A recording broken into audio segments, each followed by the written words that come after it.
4, 5, 6, 7, 8. We're going to start. All right, all right.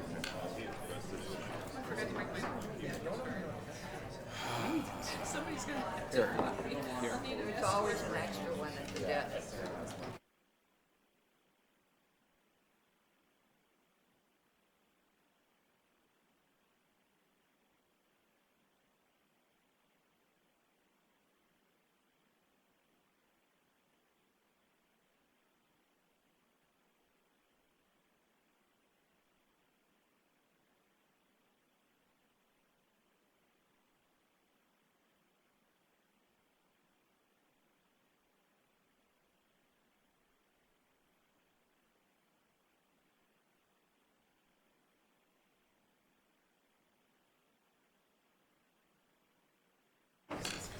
Good morning. We call the February 2016 Board of Regents meeting to order. And the first item is the approval of minutes. Is there a motion? So moved. It's been moved. Is there a second? Second. There's moved and second for the approval of the minutes. Any discussion? Is there any discussion? If not, all in favor indicate by saying aye. Aye. Those opposed, motion prevailed. Report of the President. Mr. President. Thank you, Mr. Chair. Good morning, everyone. Today is February the 12th, and as I'm sure you all know, this is Abraham Lincoln's 207th birthday. He was the leader of our nation when the Morrill Act, which helped create land-grant universities, was established, and I continue to be a believer in the power and the endurance of that act, which guides the spirit of our university and our mission today.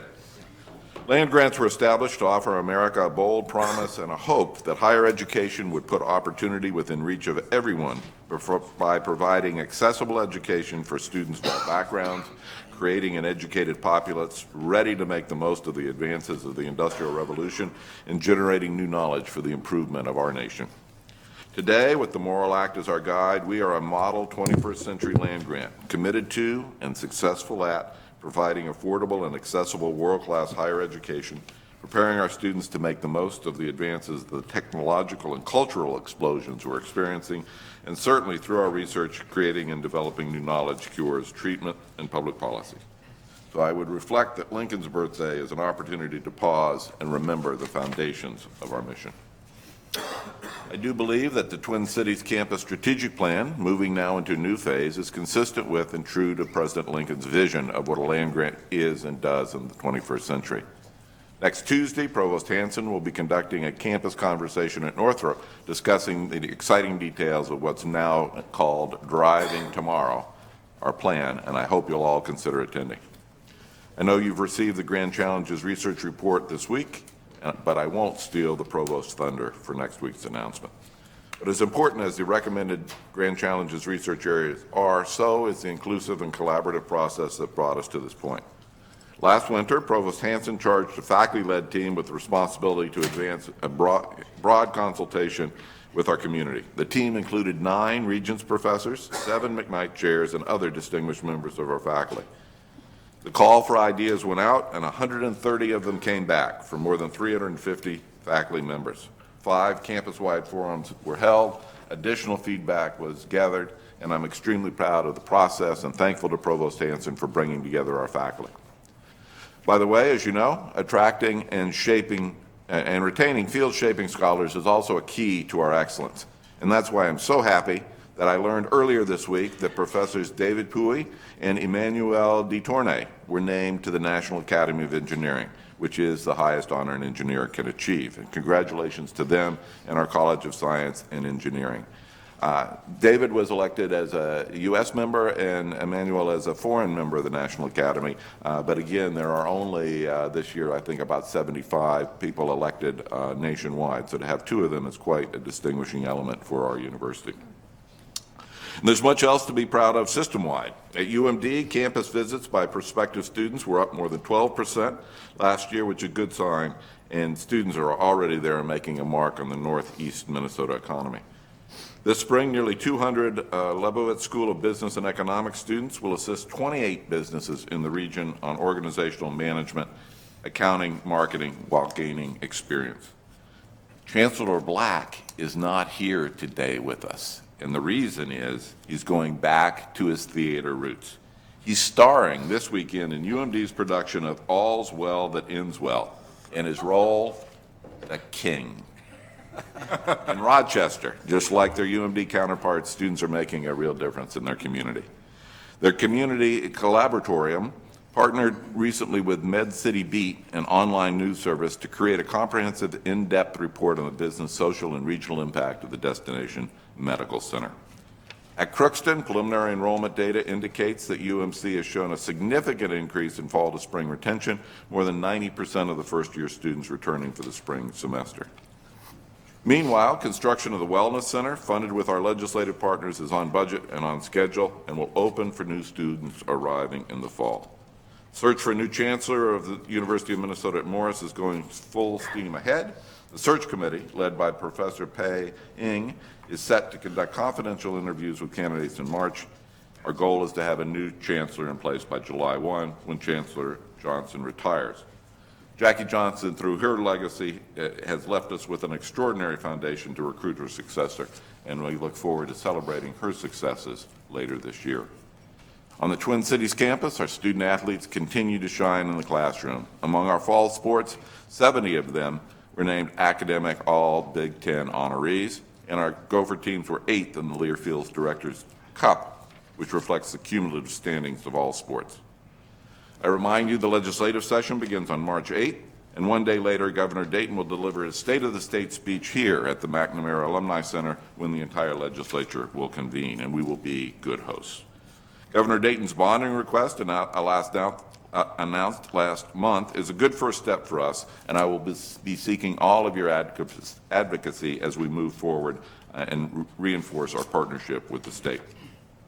He fully supported funding for the Chemistry and Advanced Materials building on the UMD campus, for a health science education facility on the Twin Cities campus, and to build a plant growth research facility on the Twin Cities campus. He also recommended $55 million of our $100 million HEAPR request.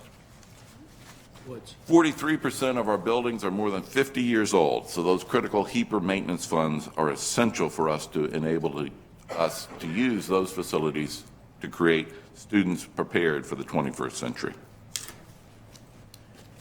We do need to make the case for full HEAPR funding at legislative hearings, as well as for the two projects not in the governor's budget, the academic and student experience investment and the renovation of Pillsbury Hall. We have a supplemental budget request, which is asking for support of our critical family medicine training, an upgrade of our information technology network, funding for mining innovation in Minnesota, and also to improve access in greater Minnesota, both to health and dentistry. I invite you to join over 200 other advocates at our legislative kickoff breakfast here in McNamara on February 24th. I invite you to my State of the University address on March 3rd at Kauffman Theater.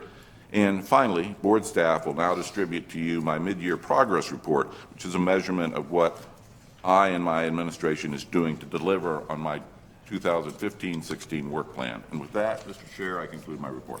Thank you very much, Mr. President. This time, I'd like to give the report of the chair.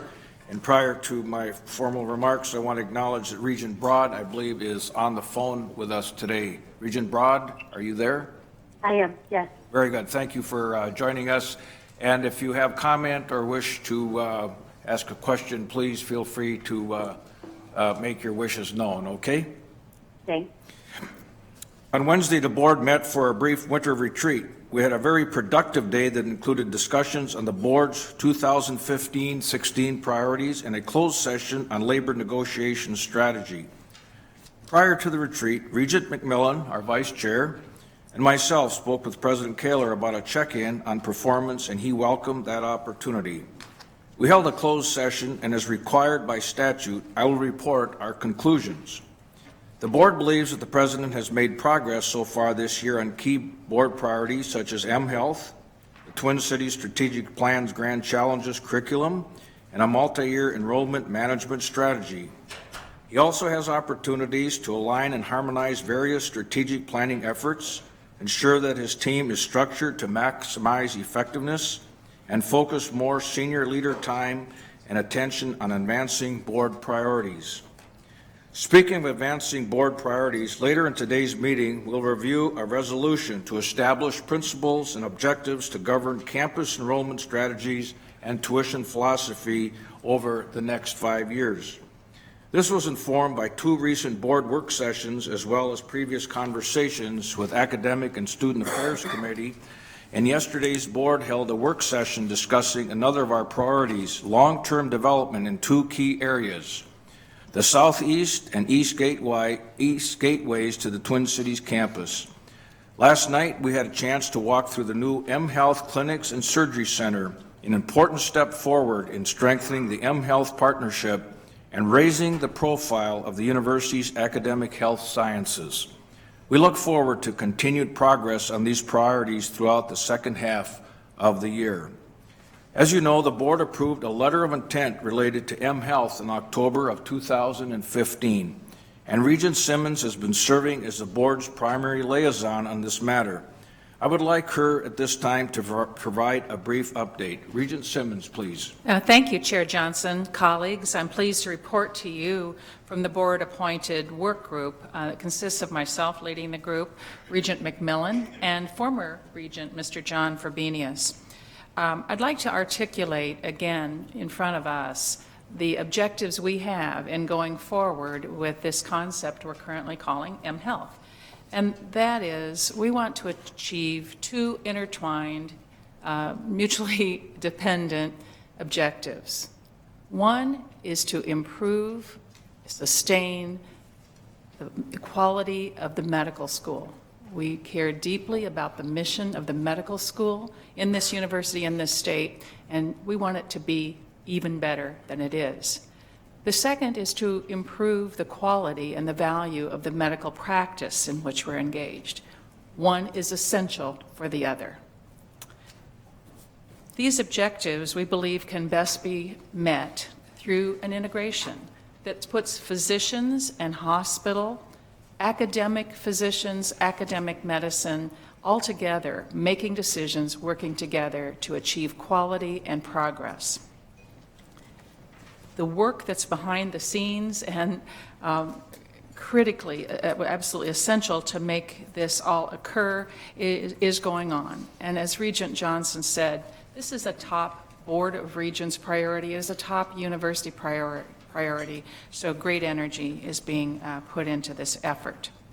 Originally, we'd set a goal when we signed and approved our letter of intent of having a definitive agreement by March 1st. That is not possible and, frankly, not desirable.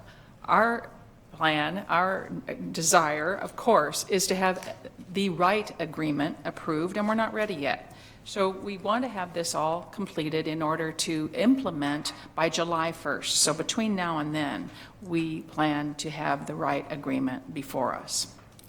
Work's proceeding on 4 main fronts. One, of course, negotiation and due diligence are in place. A search is underway for a new chief executive officer for what will be mHealth. The faculty, UMP, are engaged, as is the broader community. And we need to, and the board takes action on this even sooner than the final arrangement, is appointing an inaugural board of directors of the new entity, and I'll explain why in a bit.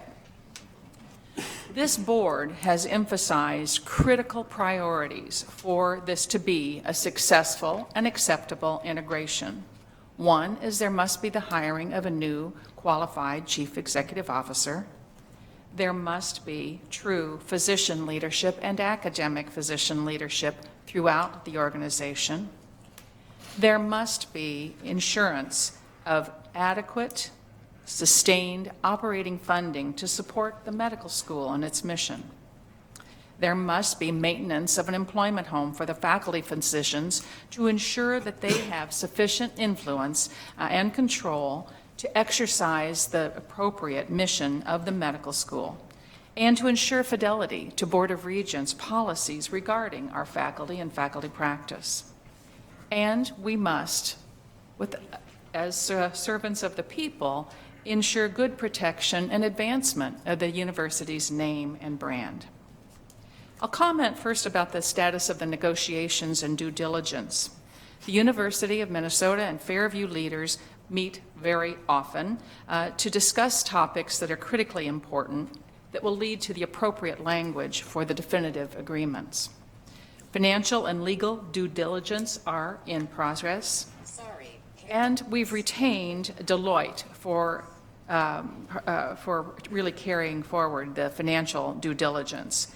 The scope of that work is important to understand, and it includes the general financial statement review, income and balance sheet review, tax data, risk management, including insurance review, reimbursement analysis, compliance and regulatory review, billing and coding analysis, information technology, and the preferred one health plan.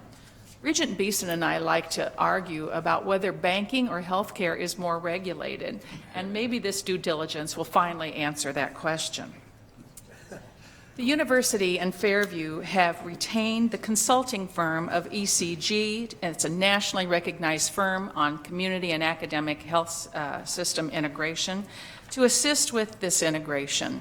And their expertise is bringing value, and they're working very well with the parties involved. The scope of their work includes the integration, of course, of hospital and health system, the physician enterprise integration, physician group and health system integration, and base and variable academic fund flow to the medical school and funding between the new integrated academic health system and the physician groups.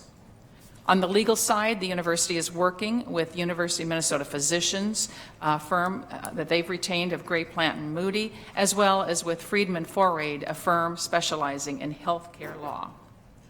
Some other background that's relevant. The university has convened work groups, in fact 8 of them, that consist of faculty and staff from UMP and the university to develop the requirements for integration and to prepare us for the integration. I can tell you more about the detail there if you would like, but one key component is ensuring physician leadership throughout the system, increasing clinical research across the system, increasing training sites for our health professional students, increasing funding for the academic mission, protecting the integrity of the university's brand, and achieving high levels of talent and engagement from the staff and the providers across the system, as well as enhancing collaborative relationships among the physicians. The CEO search is well underway. This is critical in the process. This board, the Fairview board, the new board, can certainly set an expectation and create an environment for integration, but a CEO must drive that. We're searching for an individual with a demonstrated success as a leader with the top academic medical health system. Our strong preference is for an academic physician to be the leader.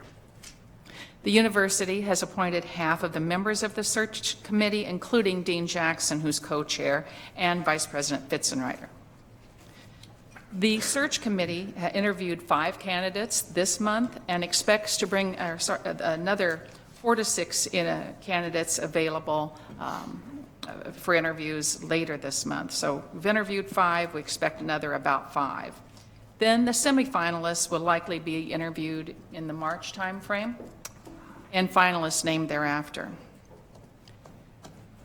For this to be successful, you want to make sure people understand what it's going to be and are enthusiastic supporters of what this is going to be. So there's a great deal of faculty and community engagement going on, and we're very pleased about that. Critical is the faculty's position on this, indeed not only for its function, but for it to even occur. Per the University of Minnesota physician bylaws, a majority of the UMP faculty will need to vote to accept the governance change and dissolution of UMP, which is part of the integration. There is ongoing faculty engagement throughout this process. The faculty have been surveyed, many conversations, and they respond that they need specific information, but they are generally feeling highly supportive of moving forward to a truly integrated academic health system with sustained support for the medical school.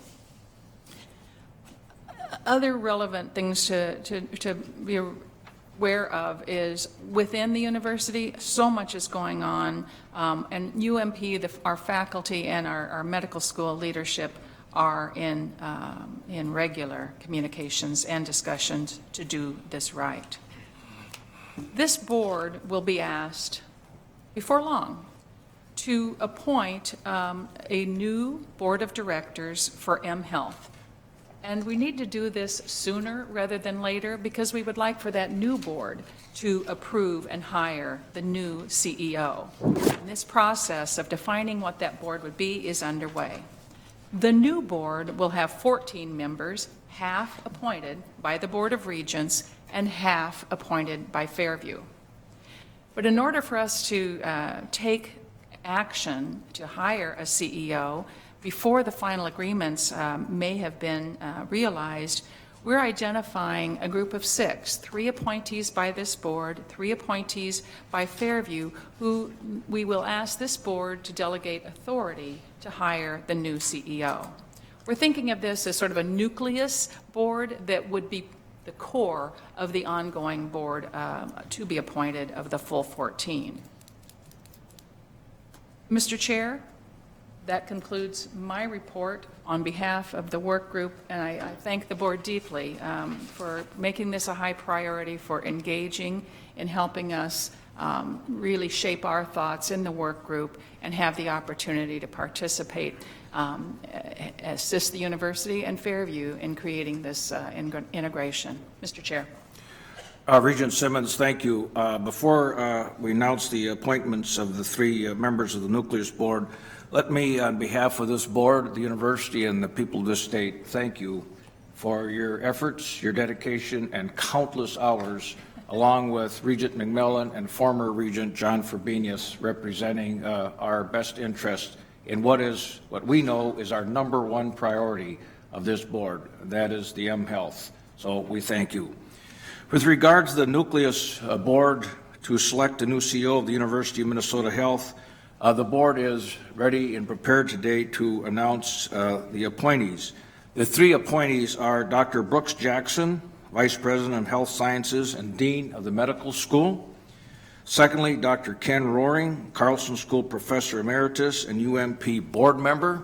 And finally, Regent Dr. Patty Simmons. This announcement anticipates formal action by the board at a later date, subject to the creation of a parallel appointment and delegation of authority from the Board of Directors of Fairview and a written agreement between the university and Fairview. We then move on to item number 4, receive and file reports. Item number 5, I want to return back to the President for a comment from his report. Mr. President. Thank you, Mr. Chair. In my desire to be brief, I have been reminded that I neglected to mention a significant achievement by one of our student athletes, and that is Rachel Bannum's tying of the NCAA record with 60 points in women's basketball. So that should be in our records. Thank you. Very good, very good. And we congratulate Rachel Bannum on that achievement. Very good. Consent report for review and action, which includes report of all university honors, committee gifts, and summary of expenditures. Is there a motion? I so move. Second? Second. It's been moved in second. Discussion. Discussion or questions? If not, all in favor indicate by saying aye. Aye. Opposed? Motion prevailed. We then move to the accountability report in regard to the university plan performance, and we would call on the provost and President Keller. Would you begin? Thank you, Mr. Chair, members of the board. We are continually and thoughtfully planning and performing at a high level as we strive for extraordinary accountability. All of that is embodied in the annual University Plan Performance and Accountability Report that Provost Hanson and her team produces for the board and the entire community. And as you saw in December when Provost Hanson first presented the 2015 report, this year's describes a university that is, by just about every measure, on an extraordinary upward trajectory. I thank Provost Hanson and her team for their tremendous effort in painting a complete picture of the breadth, depth, and excellence of our entire system. And with that, I seek the board's approval of the 2015 University Plan Performance and Accountability Report after first turning to the provost for her comments. Provost Hanson, I'm in the mood today to thank people. And on behalf of the board and the university, thank you, Provost, for your efforts here at the university and your leadership, and we appreciate it. Provost Hanson. Well, thank you, Chair Johnson, and I really don't deserve the thanks for this because this is really the work of a huge team. But I am pleased to present the final version of the 2015 University Plan Performance and Accountability Report. As you, of course, recall, it was presented in draft form in the December meeting, and we appreciated the feedback we received at that time. We made some updates and adjustments to the copy on the basis of that conversation, but all of the significant findings, of course, remain the same. The report is in your docket materials, and we've now provided you all with a printed spiral-bound final copy in case people want to keep it in the trunk of their cars. You'll recall that the report includes this university progress card now. It's on page 6, but it's also on the front cover in another handy form. At the Academic and Student Affairs Committee meeting yesterday, we approved multiple measures for the one remaining item in that progress card, and so you take it the full board may want to take that up. I think that the progress card and the accountability report complement each other very well. We will continue to see that they're aligned completely in the future. In December, we highlighted some of these measures, but today I bring the report forward and recommend it for your approval.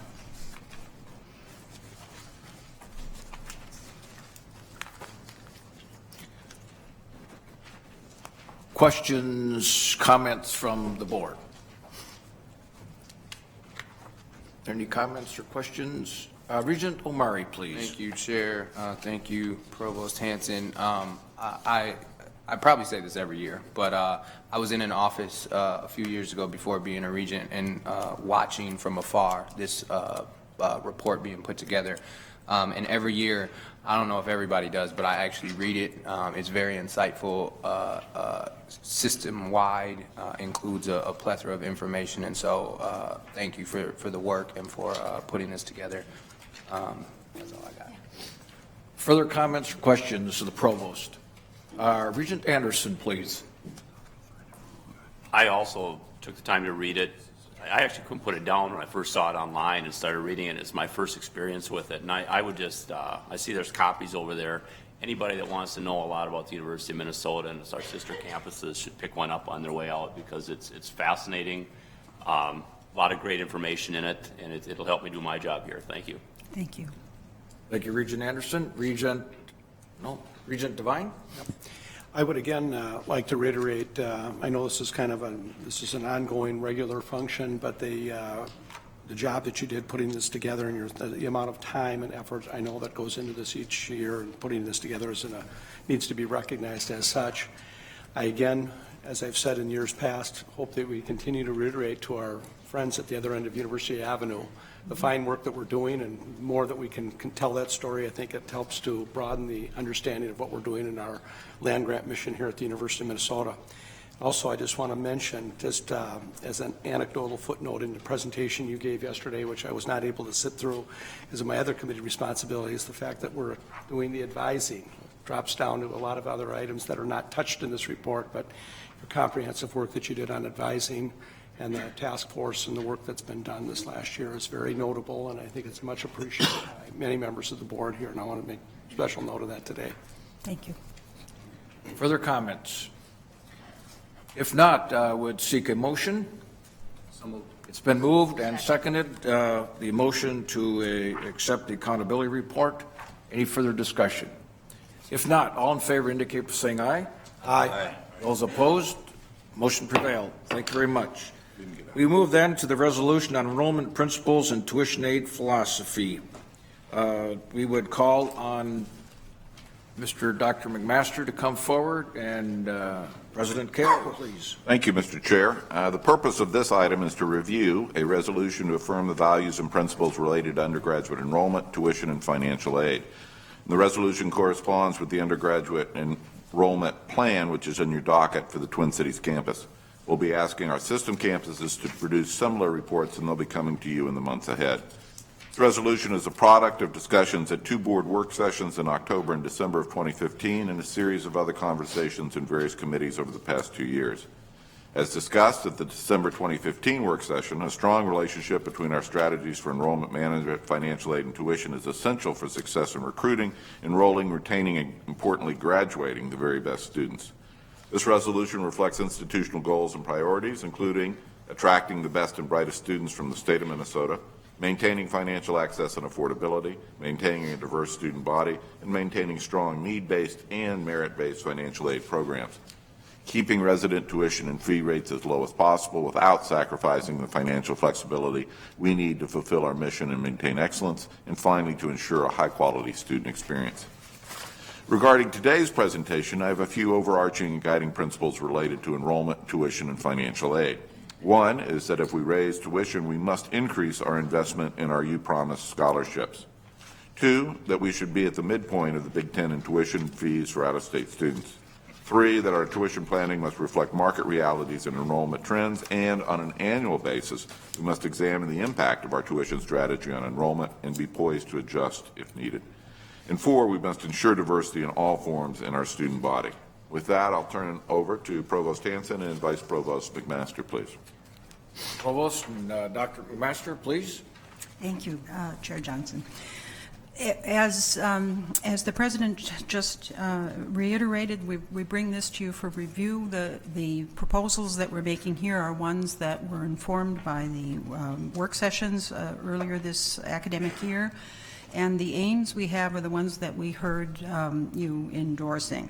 The first, of course, is to recognize that the enrollment strategies and goals are maybe different on each University of Minnesota campus. And as mentioned, we will be bringing together a plan that involves all of the campuses. Today's presentation is mainly focused on the Twin Cities campus, but we want at all of our campuses to attract the very best and the brightest students from the state of Minnesota. We want to maintain access to a University of Minnesota education, and that means, in part, affordability. And we want to maintain diversity. It's important to underscore that diversity is broadly defined as we understand the things that we want to do in building a class. It includes, of course, ethnic and racial diversity, but also geographical diversity, socioeconomic diversity, gender diversity. Those are all important elements for the undergraduate student body because the undergraduates learn from one another. We want to maintain strong need-based, including middle-income student support and merit-based financial aid programs. We want to keep resident tuition and fee rates as low as possible and set competitive non-resident tuition rates in order to meet the other desiderata we've mentioned about diversity. We want to ensure a high-quality student experience and timely graduation. You see here a slide that we brought to you before in connection with the work sessions you held about the way in which various elements of our enrollment management, tuition, and financial aid relate to one another as you build a set of enrollment principles and an enrollment strategy. That is the crucial thing about this slide. We say here what sorts of features are important to enrollment management, to the tuition setting, and to our approach to financial aid. But the important thing is that all of these relate to one another, and changes in one affect the status of elements under another. So with that sense again of the interrelationship of the goals that we have and the things that allow us to achieve those goals, I will turn this to Vice Provost McMaster, who will be emphasizing the Twin Cities campus plan. Dr. McMaster, Yes, thank you for all of your fine and dedicated work. Please proceed. Yes, Chair Johnson, members of the committee, what we'd like to do this morning is to very quickly walk through the 10 points in the plan. You've had the document, it was in the docket materials in the slides, so we really don't want to dwell too much on this because what we'd really like to have is a conversation. The point one is around modest total enrollment growth on the Twin Cities campus. We've been fairly stable in terms of where we've been with total enrollment at around 30,500 plus or minus. There's a graph that I'll show you in a moment. We'd like to think, based on discussions with the colleges and targeting particular areas, that we could in fact grow the undergraduate class to between 32 and 33,000. A lot of that depends on yield rates and who applies and the nature of the student body, but that would be a goal. We also see that we'd want to target some strategic areas with this growth, certainly in the STEM areas. You'll see another slide on that later, in the health area, environment, and some others. This is a slide that shows you total enrollment over the last decade. And again, you can see that, at least from my perspective, it's been remarkably stable, at least over the last 5 years. The numbers vary within about 1,000. We've had a strategy for many years now of admitting students for success. We admit students who we believe will be able to graduate from this institution in 4 years, and I think we've had success around that. It's important to note that we don't use any single metric or metrics in accepting students here. We use holistic review. You know this. There are a set of primary and secondary characteristics involved in holistic review. We do use ACT, we do use high school rank, we do use grade point average, but we also use a whole set of characteristics such as volunteerism and leadership and other kinds of measures that we think are important for a student at the university. We have a goal here of maintaining an average ACT of above or equal to 28. That comes directly from your scorecard, and so we're mindful of that as we move forward. I will say that we admit students who have ACTs of 22 and students who have ACTs of 25. Not everybody who gets in here has a 28. That's an average, and again, that's where holistic review gets applied in the admissions process. We wanted to define in this document what we meant by affordability and access. There could be myriad definitions of this. These are the ones that we put forward. Certainly these could be discussed. But as we think about affordability, we focus on debt. And I think that's something the board has focused on. It's been a national conversation as well. And our goal is to try to maintain debt where it is, or better yet, reduce debt as we move forward. And we have seen over the last 3 years, and we showed you some of these data in December, a slight downtick in student indebtedness at the university, down to about $26,100 now. We define access, and that's to maintain a commitment to a broad spectrum of students, especially focusing on students from this state, Minnesota residents. Especially being attentive to greater Minnesota and some of the challenges of attracting and matriculating students from greater Minnesota. Some of the goals here that we've set forward are to maintain approximately a Minnesota resident percentage of 65% for new high school students, NHS freshmen, and around 68 to 70% for transfers. We tend to bring in a slightly higher percentage of transfers each year. We also have a note here that we have to be mindful when we're talking about access to the university for Minnesota residents. We're really talking about access to the whole system, not just necessarily the Twin Cities campus. And of course, we want to make sure that our principals are consistent with our offering a high-quality education and a terrific student experience. Many times we think of that in terms of student-faculty ratios and the quality of the faculty we have, and of course those are the key elements, the core elements of providing a great education and a great student experience. But in the management of that experience, there are a lot of other factors that make a difference as well. And we want to reiterate that we have to adjust enrollments to the capacity of all of these resources. And we need to make some investments to continue to provide an exceptional educational experience. One of those has to do with housing, and this is something that I know this board has paid a lot of attention to. Our target is to have 90% of freshmen in university housing, 20 to 25% of sophomores, and 10% of fall transfers. Regent Devine was kind enough to mention the advising report. We've been giving a lot of attention to that. It's very important for student success, and we would like to improve student advisor ratios, which are somewhat uneven across the campus, and make sure that all students do have access to the excellent advising that our advisors provide. Classrooms are also an issue, and one of the things that the University of Minnesota has been a real leader on is active learning classrooms, and we've had great success with the active learning classrooms that we have, but we need more of them. There's faculty demand for more of them, and evidence shows that they are actually more effective settings for instruction.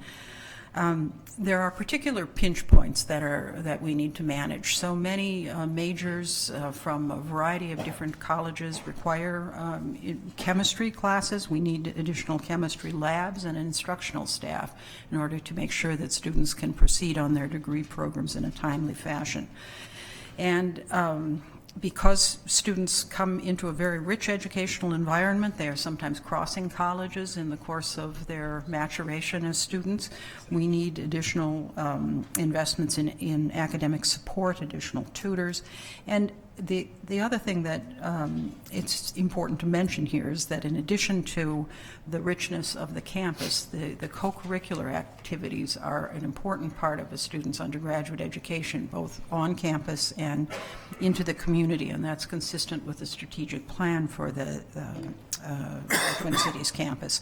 So one of the things that we do support on campus are undergraduate research opportunities, and sometimes those extend into our communities. And that's something else where we would like to make continued investments. As I think you've heard before, the University of Minnesota is quite different with its transfer profile. Approximately 33% of our students matriculate as transfer students.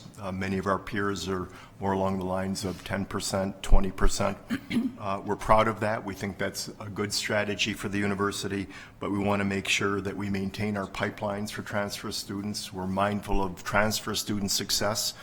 In the scorecard, there's a new transfer graduation rate. We're mindful of that. As reference to the number of transfer students who come in, approximately 40% of our students come from the MNSCU system, about 35% from the community colleges, another 10% come from our own system campuses as transfers.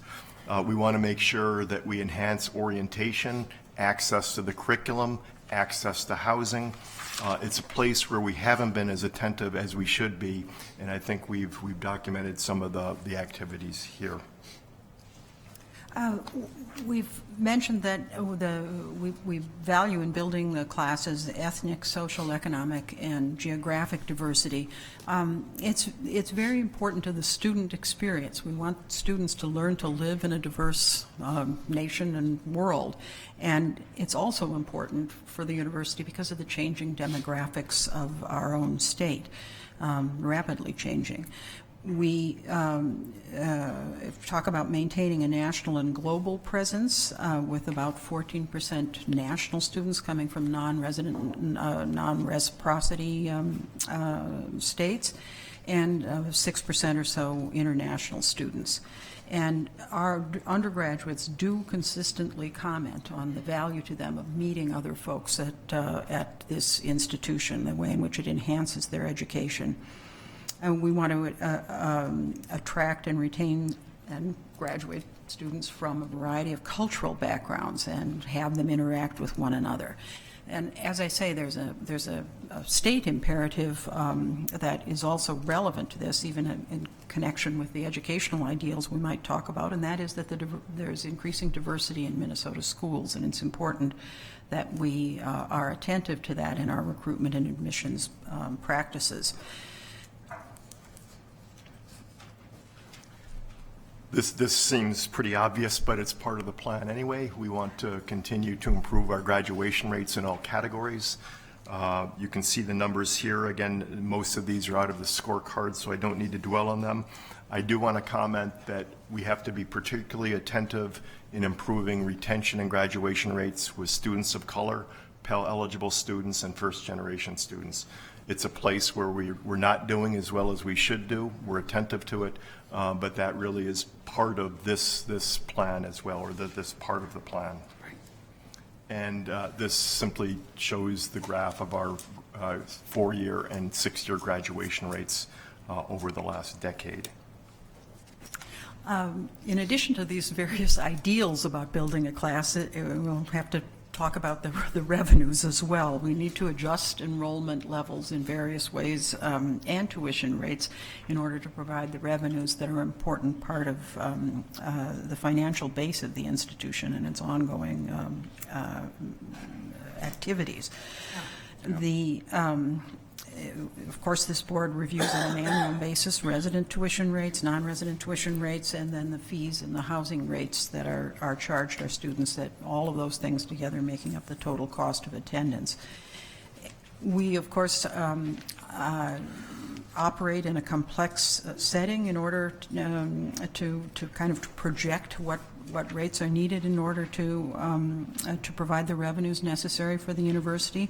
Depends on the state support. It depends on various kinds of market forces and peer comparisons. I mean, that whether or not we can enroll people may depend in part on how competitive we are with various peers, and on whether or not we can provide financial resources to people coming from circumstances of more limited means.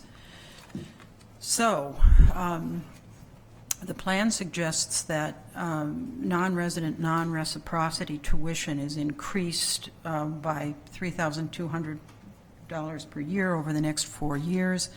The plan is for the tuition and fees to be at the midpoint of the Big Ten by 2021. That would be about $35,000 we expect at that point. Tuition discounting would be used, as it has been used consistently in the past, to lower the effects for continuing students. People have made a certain commitment to be here, and we don't want to disrupt their progress toward degrees. And we would expect to monitor the effects closely to ensure that we maintain some of the things that we've already mentioned are very important: the diversity of the student body. And in particular, our recruitment of national and international students. Resident tuition, we understand that the goal is, of course, to keep Minnesota tuition rates as low as possible, and to keep the increases as minimal as they can be. We present here a couple of options, maintaining them in the middle, the tuition and fees in the middle of the Big Ten, which is an important measure for us. We also have our national peer comparisons. We are currently at the midpoint, and as you see, the current UMTC resident tuition and fees $13,840.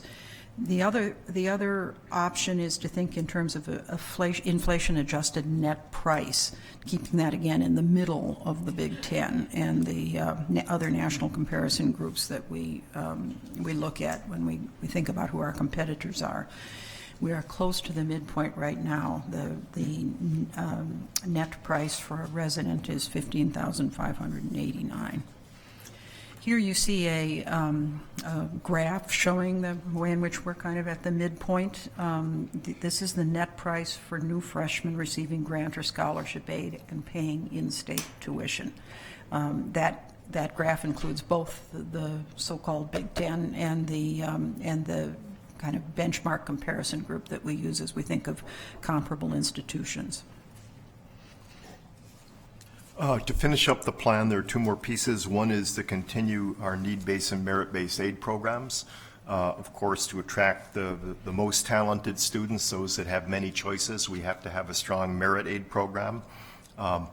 We can point to the success of bringing in national merit scholars as part of that, where we've consistently been at the very top of the Big Ten by a large margin, aside from Northwestern. We also, of course, have to maintain very strong need-based programs, including low-income and middle-income. That's how we think about our financial aid strategy: merit-based and then need-based, low-income and middle-income. There's also a goal to increase institutional aid. That's within your scorecard to $275 million. The next slide shows where we are now with our merit and need, assuming we account for all aid, not just institutional aid.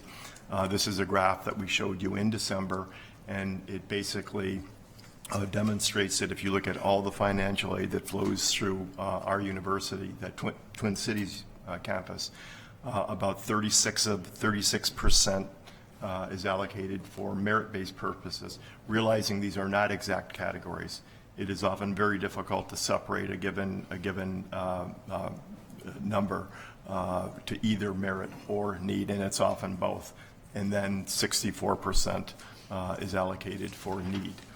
This is something we think is an appropriate kind of strategy moving forward as we bring in additional kinds of funds through the foundation.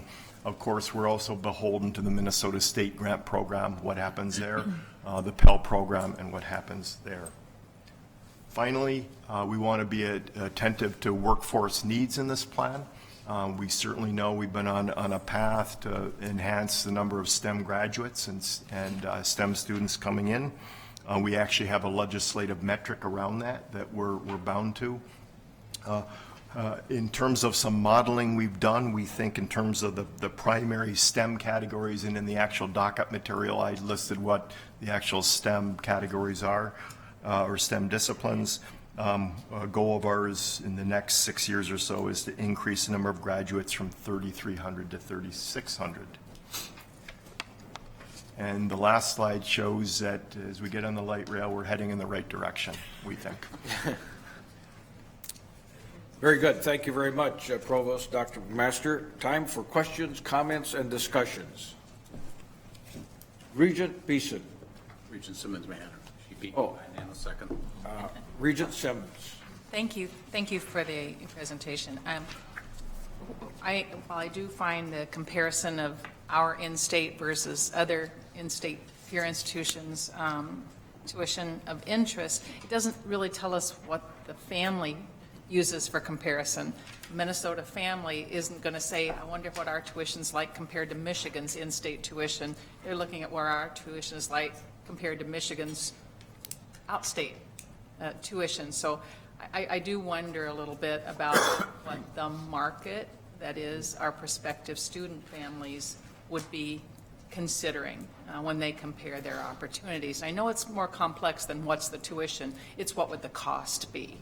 But many of us don't get to that level before looking at the sticker price. So I just wonder if you can say anything about that. What does the Minnesota family see when they look?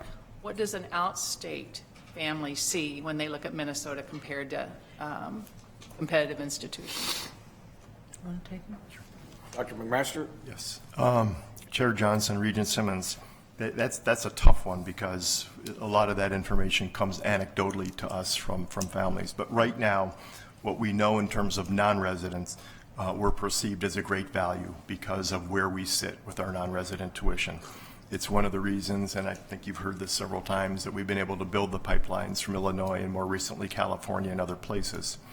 As we watch the non-resident tuition grow, we'll have to look at the demographics and the yield rates from these places very carefully. And if in fact 2 years down the line we see a significant downtick from New Jersey or from California, I think we're going to have to come back and have another conversation about where we sit. I've said this many times in terms of the national perception of Minnesota. I know we don't like to hear this, but we're not quite there yet in terms of places like Wisconsin or Washington, University of Washington or Michigan. And we struggle mightily to bring students here, and I think all of us know one of the major reasons. Well,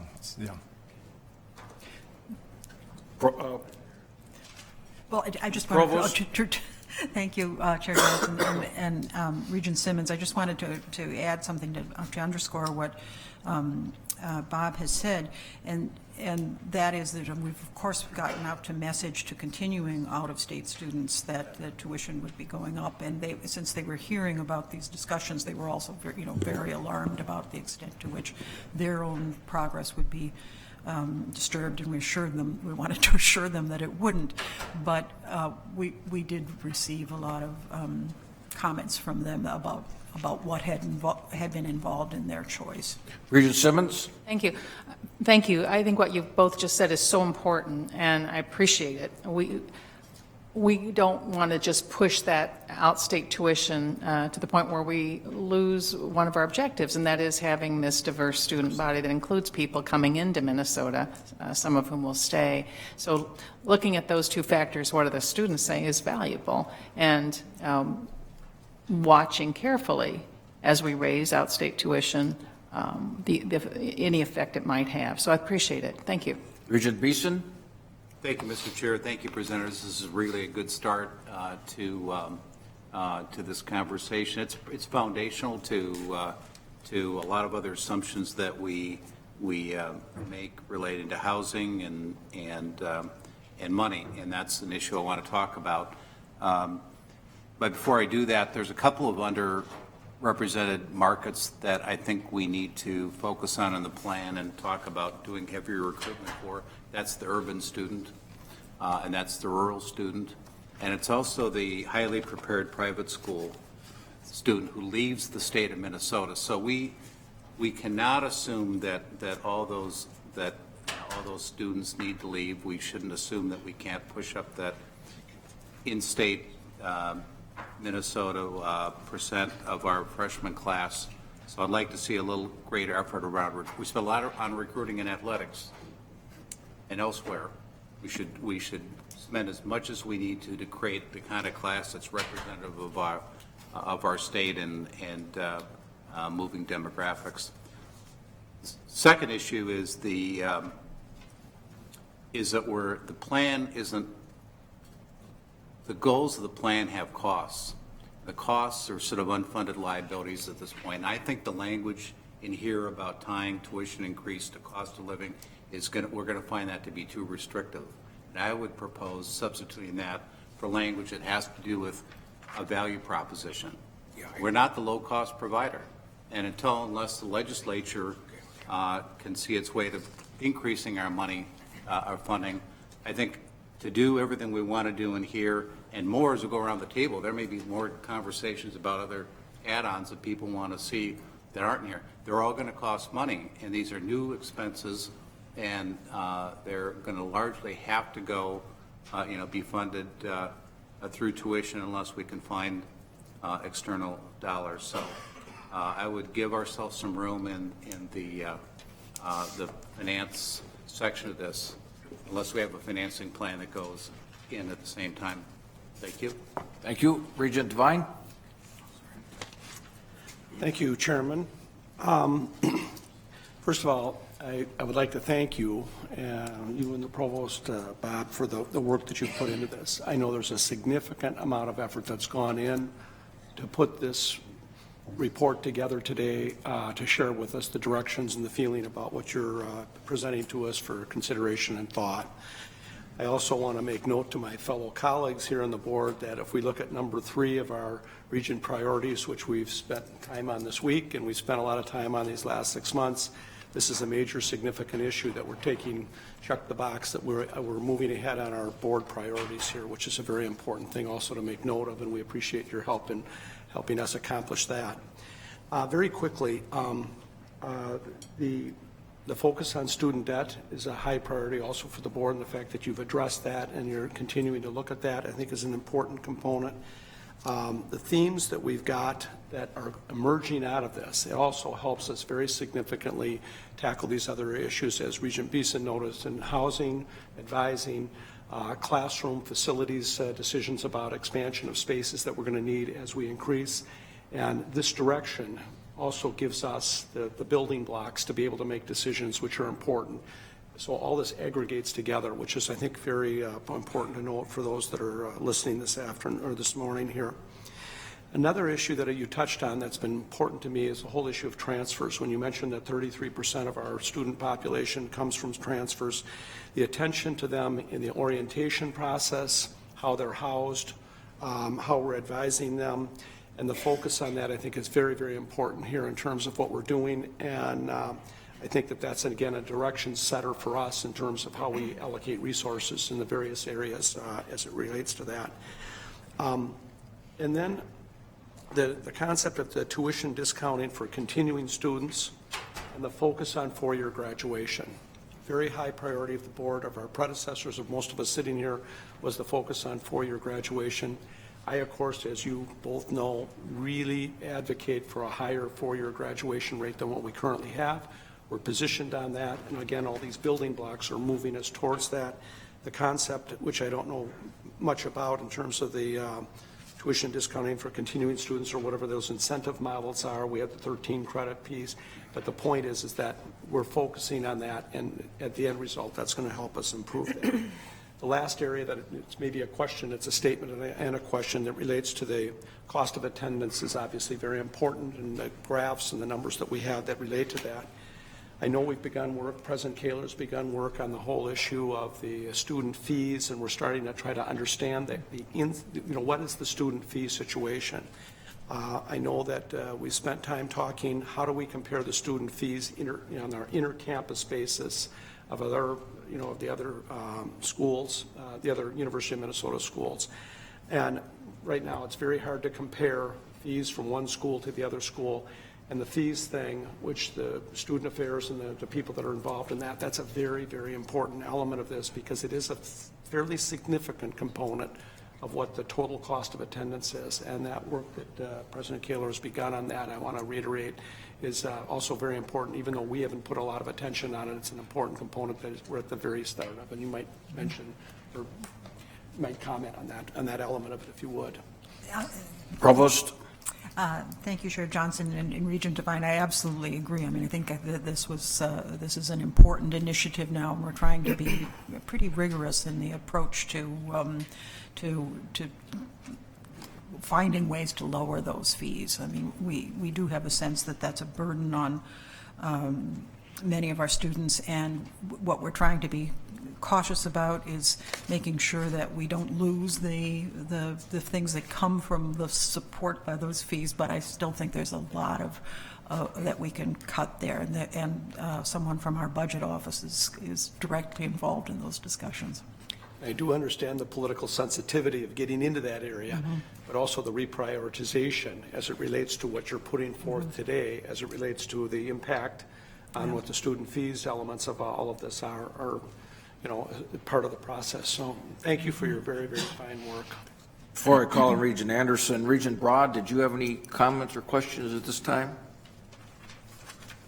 Mr. Chairman, I do, but I don't have the voice to actually accomplish them. So, Okay. So I'm just going to defer at this moment, but I just will make note that I have spoken with Vice Provost McMaster on a number of the items contained within the resolution and within the plan, and I appreciated that opportunity to weigh in. So I'll weigh in further along the way. Thanks. Very good. Thank you. Thank you very much. Regent Anderson. Thank you, Chair Johnson, panelists. It was interesting to hear Regent Simmons ask what a Minnesota family might think of this compared to the outstate people, and it's interesting. I was going to tell her all she have to do is ask me. I kind of cringe to say it, but I have a son that attends the University of North Dakota, and I live out in, not that it's not a good school, but he's not in Minnesota. I live out in western Minnesota, and to so many people, Minnesota seems to end like in Rogers or something, but there's a whole lot more of us out to the west. But we struggle. If you talk to our educators out there, and you guys know this too, North Dakota State University, for instance, has a 65% or 64% non-resident undergraduate body, many of them from western Minnesota, because their tuition is approximately 1/2 of what our in-state tuition is, and we have reciprocity. And I've actually kind of flipped on this since I've been here. We do some things at the University of Minnesota. We reduce tuition at Crookston to try to keep people in western Minnesota out at Crookston or build that campus. But I've tried to, and I've learned on my year here about net rates and list rates and net rates and everything. I love the power of market forces. The University of Minnesota offers a unbelievable value for the money. There's absolutely no doubt about that. What I'd like to see us try to do is, as hard as it may seem, President Kaler doesn't always agree with me on this, but we've had discussions about it, is try to reduce the Minnesota resident tuition.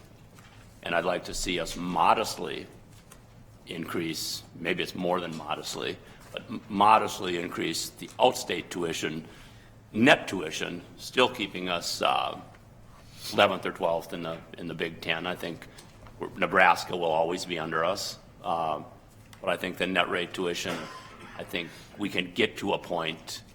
Some of the studies, and I have incomplete data, but I've tried to work on revenue neutral stuff. I just like doing. It might be weird because I like doing that stuff, but I try to play with the numbers to see where we could be revenue neutral and admit even more Minnesotans and reduce their tuition and modestly increase outstate tuition, but still, when they look at a table of Big Ten schools, make Minnesota look like a great value because we would be probably 11th or 12th price-wise on there.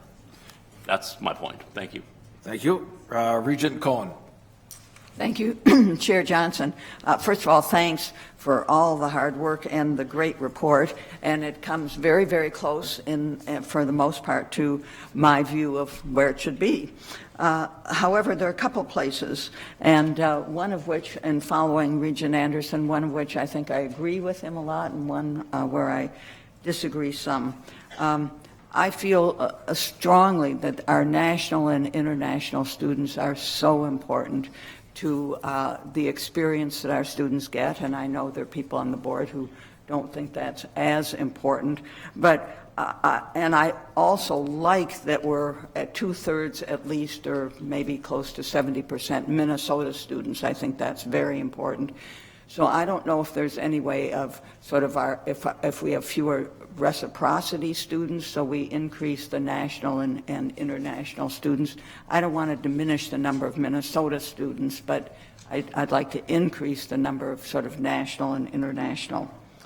The other place where perhaps I'm not in agreement, I think I'm in agreement with what Regent Anderson just said, is I'm very hesitant to increase the non-resident tuition by 15% or by as much as we're proposing, and especially if it's over a 4-year period. And I know, I appreciate very much that you would look very closely after a year or two, but Minnesota is a great value, and I do think that that is one of the things that attracts some of our non-resident students.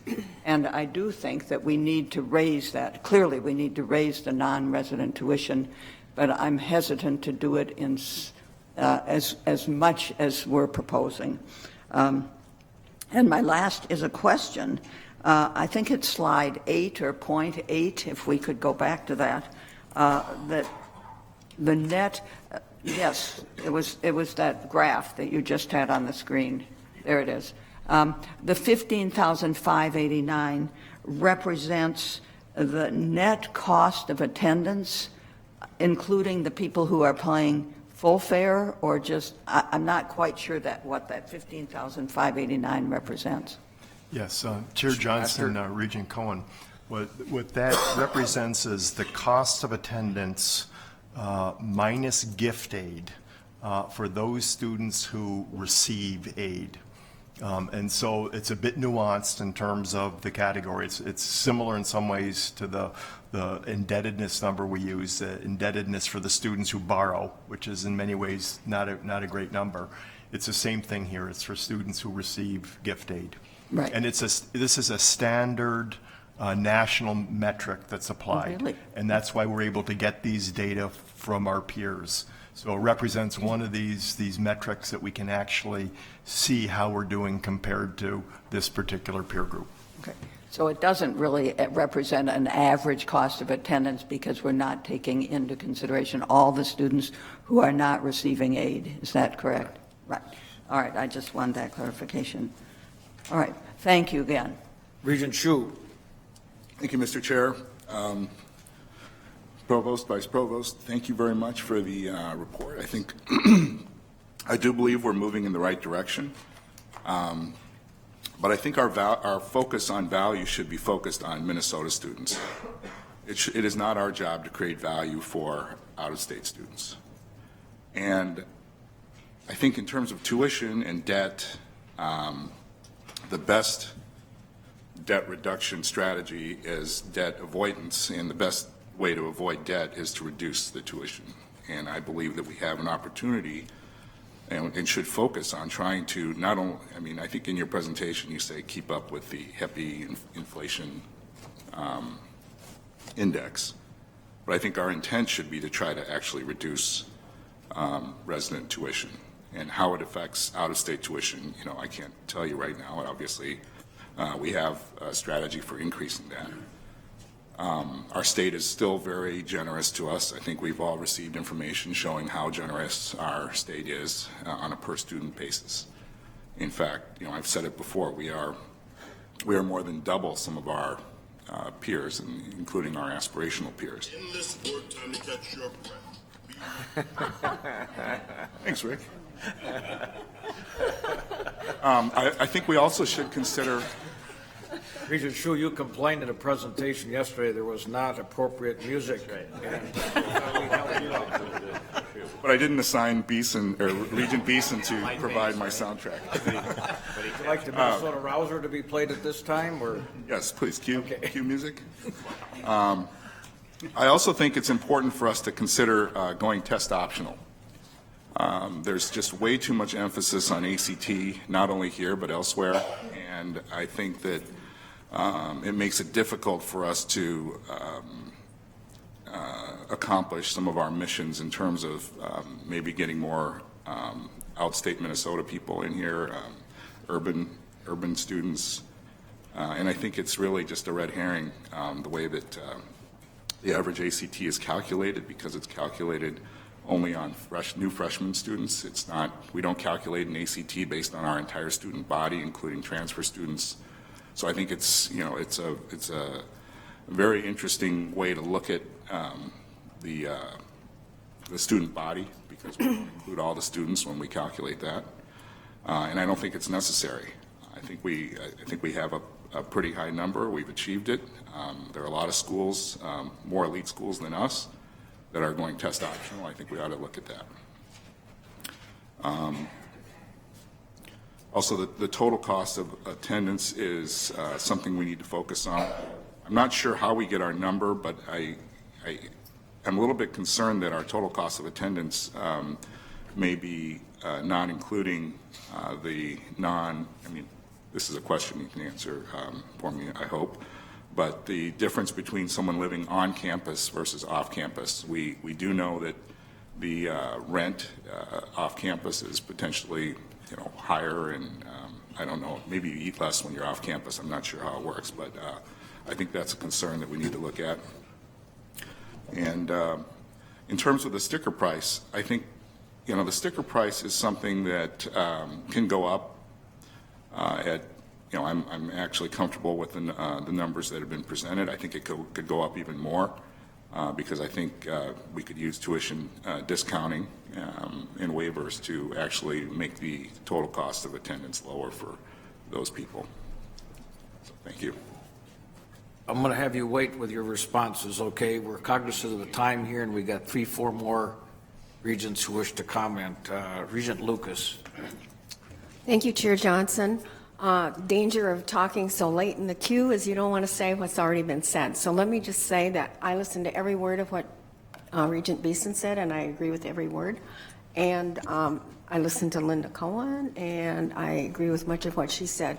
I believe that we are a state that unusually has just one research university, and it's important that we stay as excellent and stay on the path to excellence. And I believe that part of what makes us excellent is that our student body is diverse and is national and international. I cringe a little bit at the 15% increase for out-of-state students. I certainly don't think we should telegraph it as a 4-year plan.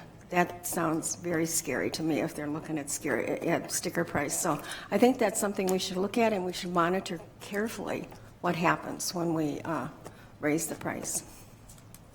Very good. Thank you. Regent Brocia, please. Thank you, Mr. Chair. Got quite a few things going on here. There's the aid side of it, and there's the tuition side of it. I want to talk about the aid side of it a bit, and I think Regent Chu touched on it a moment ago. You know, historically, the perspective of the university was low tuition for all. That way, anybody from any walk could afford to come to the university, get a degree, and then pursue the career of his or her interest and pay it forward by, or actually to some extent, they're paying it backward to they receive the benefit, they're paying it forward to the next generation by paying taxes to support the next generation. And while it's undeniable that there has been a reduction in the total amount provided, and there's all different kinds of ways to measure it, against total state budget, which has grown exponentially, against amount to the university, which on real dollars has decreased some. But we can't get around the fact that we, among our peers, are far better supported than any other school like us. And yet our benchmark tends to be on tuition, let's be in the middle of the pack. Simple logic would say if you're getting that kind of support, you'd be among the lowest tuition because the state is providing all of that support. And that's including schools that are major research institutions. Now, what's the advantage of low tuition versus high tuition with a financial aid component? Well, first of all, as we've noted in previous conversations, we don't know how much a student actually gets from his or her parents. They're tethered to their parents, but we don't know that they actually get it. And I've spoken of my personal experience when my parents didn't go to college. They didn't know how much you had to save to go to college. You know, and they just kind of put you at that point where you weren't really eligible for anything, but they didn't have the resources to cover this expense anyway, and so that leads to student debt. And what you do every time you add a new group of aid recipients is you just shift the level of unavailability to a different group of students. These are students that don't have access to federal aid, they don't have access to state aid, and so you've got some students who actually have to start to consider, do they want to go into a service position, a service career, because they're not going to make enough money. They've got to go off and try to be bankers or doctors, you know, in order to pay their student debt back because they're going to have all this student debt. I don't want Minnesota students having to make decisions about their careers based on the student debt that they're going to be saddled with when they come out of the university. And the problem, you know, the president made the statement, if we raise tuition, we must increase aid. Well, what I'm hearing is, as long as we increase aid, it's okay to raise tuition.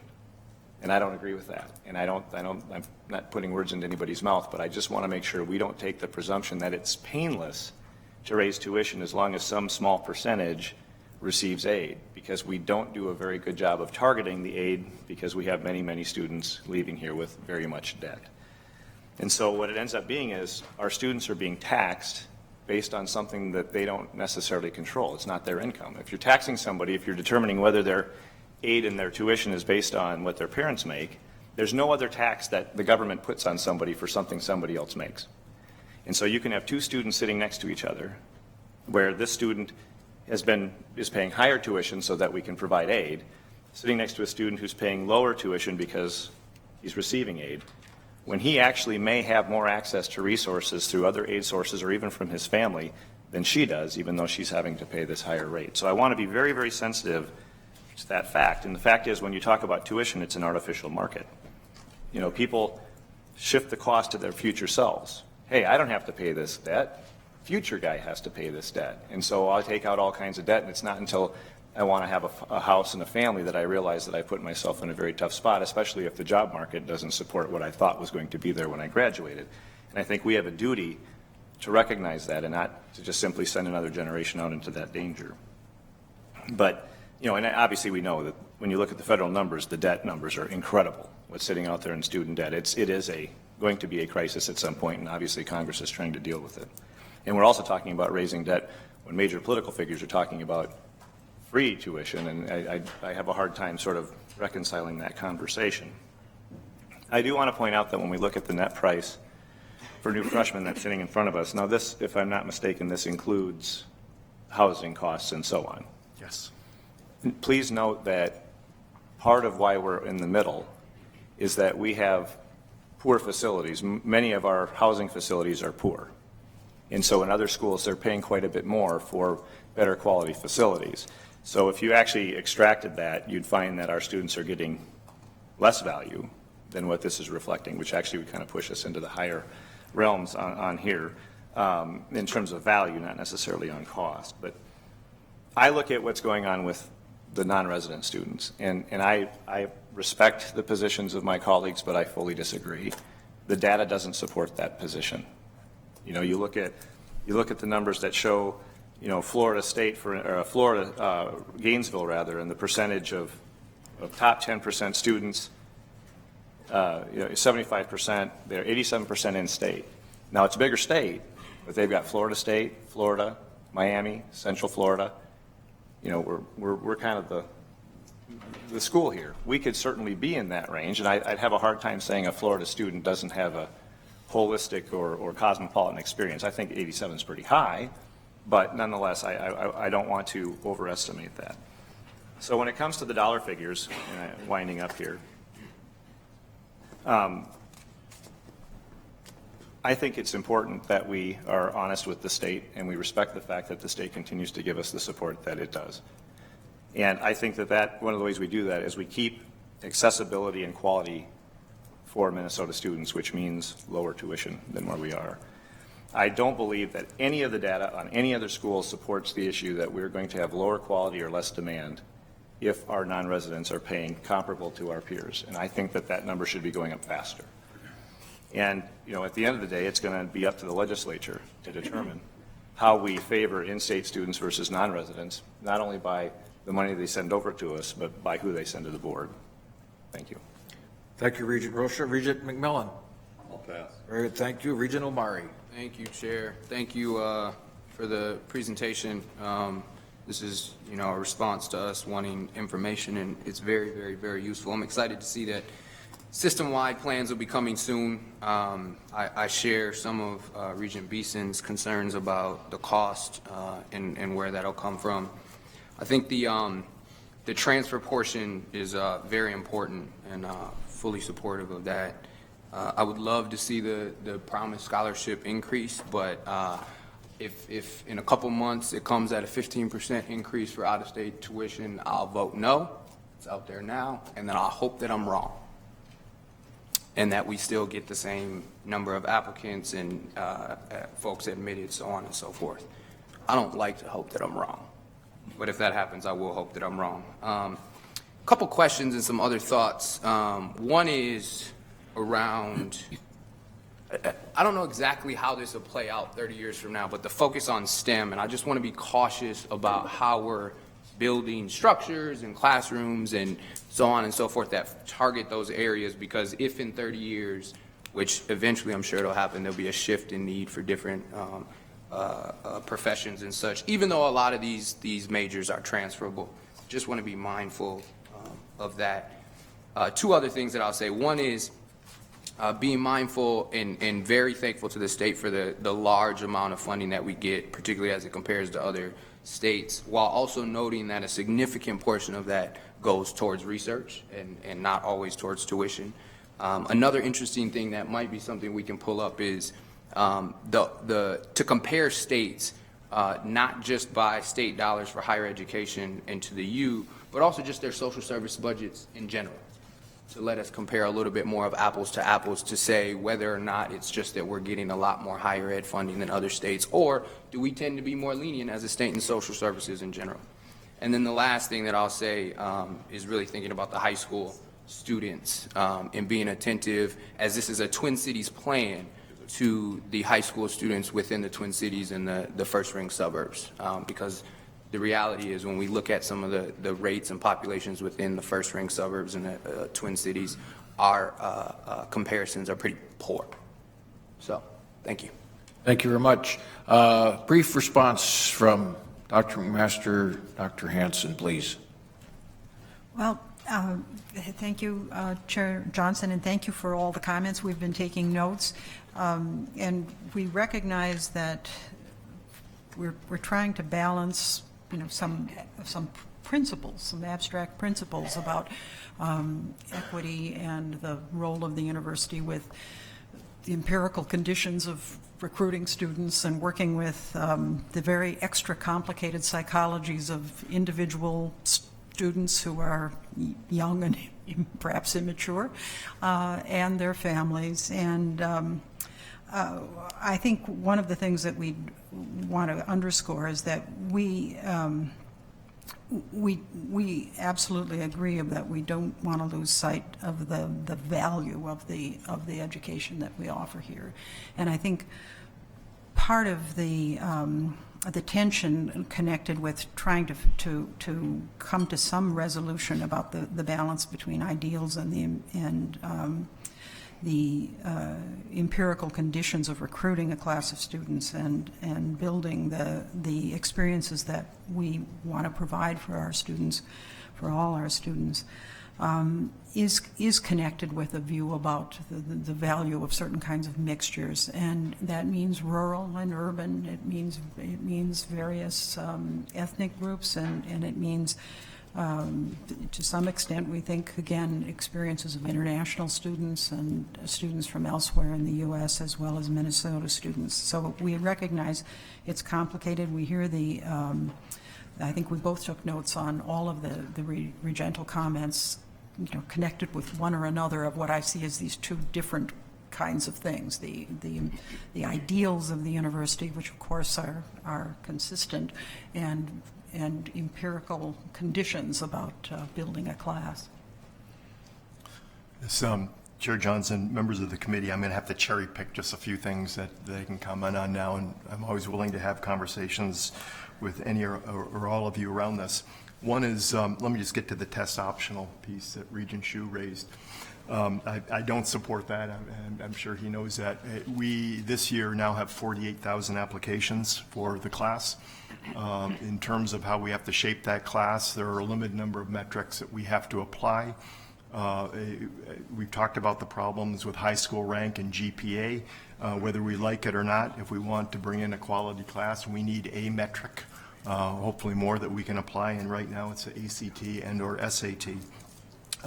We also know that as we're compared with other institutions nationally in terms of our peer group, the ACT is something that's used to evaluate this university. It simply would not be possible to apply holistic review to 48,000 applications without some primary metrics that we could use. We're concerned about the greater Minnesota and the urban students as well. This year, we worked very hard to increase the number of greater Minnesota students attending the university.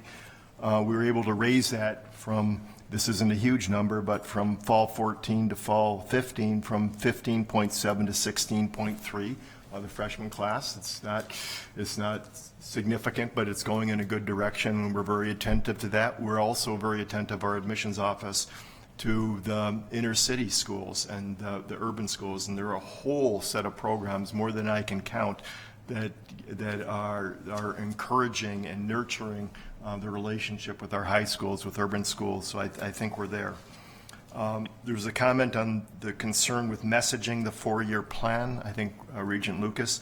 I think we have to be honest with students, and if we're going to bring in a student from Arizona or North Carolina, and the rates will be going up $3,200 a year, we think we have, it's our responsibility to let those students know so they can plan.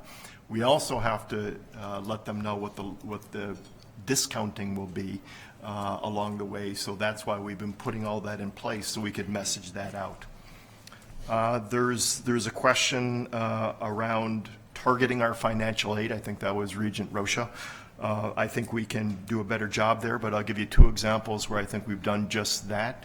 One is, and I think I've messaged this before, for 0 EFC students, expected family contribution, putting together Pell, state grant, SEOG, and the U of M promise. Those students now get about $1,500 over tuition and fees. We really targeted our aid around low-income students. We also have put together, with the help of the foundation, a whole set of middle-income programs. That is a vulnerable student population. So we now have 5 specific middle-income scholarship programs. An example would be the Larson program, where students who are selected into that, middle-income kids, get $6,500, $6,500, $5,000, $5,000, a lot of money to come here. As we look down the line, we also have to be mindful of the state's geodemographics in the high school class. And we actually go up a bit over the next few years, but the projections are as we get into 2021, 2022, there's going to be a precipitous drop in high school graduates. And if we bank our enrollment policies around Minnesota students, I think we're going to be in tough shape looking out. For Regent Omari, one quick comment on STEM and classrooms. The way we're going to be designing these classrooms, these active learning classrooms, is really they're good for any kind of subject matter. So increasingly we're seeing non-scientists wanting to teach in active learning environments, psychology, English, literature, others. So I think the classrooms we'll design will be flexible. Very good. Thank you. Thank you all who have presented and participated. This is for review. We will see this item again in our March meeting. And if you have comments, questions, concerns, please integrate your thoughts with the administration. Thank you. Vice President Brown, Interim Vice President Goldcheck, the board is ready for your update on operational excellence. Please come to the table, and we invite President Kaler for opening comments. Thank you, Chair Johnson. If you'll allow one final comment on the previous docket item, we are eager to talk to you. We will need to bring a budget in the May-June timeframe, and that will be the realization of the philosophy around tuition. And we'd like to land in a place where the majority of board is comfortable. On to operational excellence. As you know, this has been one of my priorities since I arrived, and we've come a long way since then by reallocating nearly $58 million in administrative resources to core missions. But our work continues, and that's because operational excellence, if I could have the next slide, please, is a long-term commitment to working smarter and to use our resources to the highest purpose possible. We think about this every single day. Early on, we established guiding principles, and we stuck with them, and they're outlined for you on this slide. We seek to achieve administrative cost reductions and productivity improvements. We reduce redundancy and duplication, promote entrepreneurialism at every scale. I tell employee groups all the time that they know how to do their job better than anybody else, and they need to evaluate what they do and how they do it, and if they see ways to improve, they need to take them. Part of that requires us to recalibrate the university's risk profile to achieve greater efficiencies. In other words, sometimes you don't need to buy a belt and a pair of suspenders. One or the other will do just fine to hold your pants up. So with that, I'll ask Vice Presidents Fitzgerald, Brown, Interim Vice President Goldcheck, and Associate Vice President Volna to walk through our progress on OpEx across the university. Please.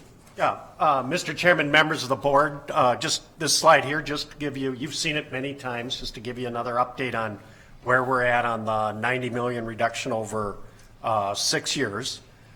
You can see that through 14, 15, and 16, we've already done roughly $58 million in either implemented or approved reductions. The 17.4 million for fiscal 16 is being implemented as we speak throughout this fiscal year. We'll have a final list of those specific cuts as we've provided you for 14 and 15 sometime next summer when the books close. There'll be another final list of where those occurred.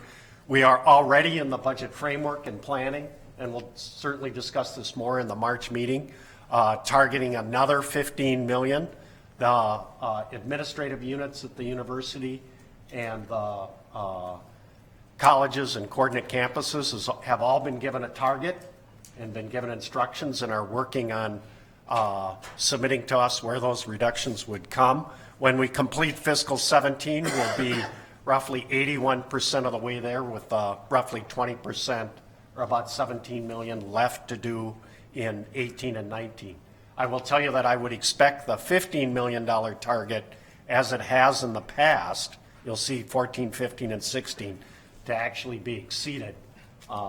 We've got the targets out there, and I think what people will come back with will be a little bit more than the 15. I will tell you that we are definitely hearing from academic and support units, and in the early part of this budget process this year, we're seeing people pushing back, getting feeling that it's getting a little more difficult to make those cuts. But the commitment from the administration is we're going to complete that 90 million. So with that, I'll turn to my colleagues. Thank you, Fitz. Chair Johnson, members of the board, the items that you see on this slide are those that you've received updates on previously. Both will complete and transition to full operational mode in the next fiscal year. The frameworks for security item will complete this fall, after which the university will have had the complete assessment of its high-risk data systems coupled with a management plan for applying technical controls so that they can be matched with the published standards and policy that was part of this initiative over the last few years. This program will then move into operational mode. We'll be reassessing the environment and establishing a frequency for system reassessment. The Help Desk Consolidation Initiative will complete in FY17. Technical teams are currently focused on academic health center integration. More efficient computer lifecycle management processes will be implemented in the coming months. Next slide. In addition to those items, information technology has turned its attention to initiatives that further demonstrate the commitment to operational excellence values and principles that we saw previously that are simply embedded in our day-to-day work. And they align very closely to the objectives that the institution has in front of itself. Following the PeopleSoft implementation in April of 2015, almost a year ago, and a full year of experiencing the business processes in the upgraded system, business and technical teams will begin upgrading PeopleSoft to the most recent software release and pack of images and service packs. Technical teams will also begin to work on the university's identity management system used for access and authentication. This is a replacement of mostly homegrown applications with off-the-shelf technologies that will enable automation and the benefits of 20 years of technology advancements and modernization. Members of the Facilities Planning and Operations Committee yesterday heard about the planning activities associated with an imminent data network upgrade. This includes a crucial cybersecurity component that has been included with the university's supplemental budget request to the state. Intrusion detection, threat monitoring, denial of service attack mitigation, and security log management capabilities are part of this important effort.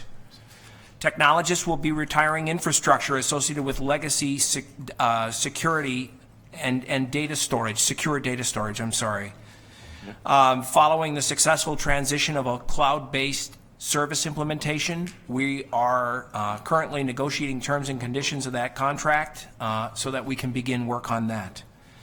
In support of the institution's IRB initiative, technical teams will be working on technical solution that will support the new IRB processes. And finally, work planning will begin on systems that are critical to managing the university's enterprise physical assets. Thank you. Vice President Brown? Yes, Chair Johnson, members of the committee. When we started this project, we were very in need of some foundational improvements, and I'm very pleased to say that we have completed those. They include the upgraded system, the job family work, more of alignment of the HR strategies to the broader university and strategic plan strategies, an emphasis on quality assurance, and some human resource metrics. The system upgrade has been completed, and what we have remaining to do is some what we call images, which are upgrades in our system that are regular course of business. So now we're not putting in a new system, we're just getting into a regular course of business. The job family work is also completed. This was a major lift for everyone on campus, not just human resources. This is just an exemplar of how it looks in different job families. We continue to do some follow-up work to make sure we have things right, because as you're doing things one by one, you make decisions, and then when you step back and look at the whole, you realize, well, maybe we need to tweak a little here or tweak a little there. So we continue to adjust, but we're in, again, a standard operational mode at this point in time. time. The quality assurance program that we're working on is something that should be an ongoing effort. What the good news is, we are started. It's well embedded now in our thinking processes, but this is something that will be an ongoing effort and, again, a major improvement, I think, in our standard practices.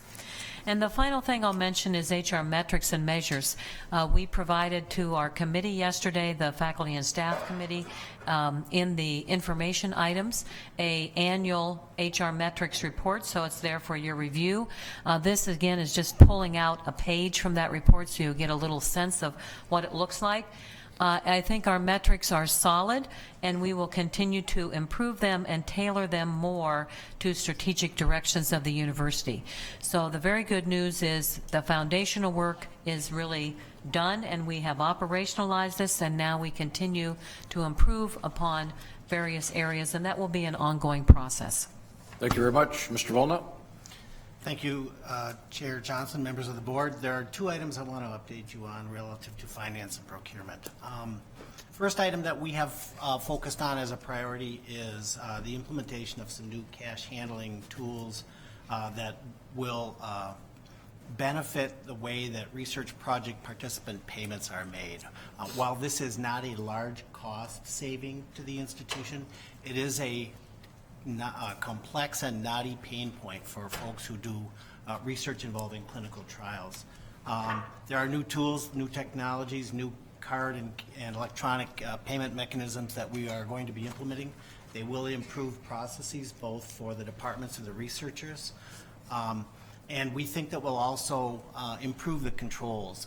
These types of things are very complex because you have to ensure patient and participant privacy, but you also have to somehow adhere to IRS requirements. So these new tools will help us go from a manual, difficult process to, we believe, a more pain-free process. We expect to implement this spring. The second item that we actually updated the Finance Committee on back in December is a new travel program initiative that we have. Our plan is to implement new technology that will fully automate and integrate the entire book to travel to reimbursement process. This was a Huron recommendation that was made back in the original Huron report. In addition to putting in the new technology, we will then hope to drive broader adoption of our contract travel agencies, which we've negotiated for better pricing.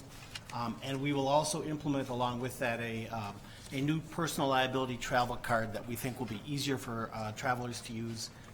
And as I will show you next, there's also an opportunity for the university to save money and drive a rebate. The overall expected benefits of the travel program are that we'll drive travel spend to the lowest cost vendors. We think there's an additional rebate potential on the new travel card of up to $500,000 per year. There are real process improvements for travelers and the back office staff in terms of being able to electronically capture data versus paper receipts and so forth. We'll be able to better track spending data. We, about 3 years ago, implemented a strategic sourcing and data analysis initiative and tool, and this is one big area where we actually lack data. And we think that finally, but not insignificantly, this will allow us to better track international travelers. And you may know we have a duty of care to know where travelers are internationally and to assist if necessary in getting them out under political or natural disasters. The timeline for this travel program, we're in the final phases of analyzing the vendors and looking at our options. Interestingly enough, we're comparing what our vendors have submitted to what we currently have with PeopleSoft, and we think there might be an interesting comparison there.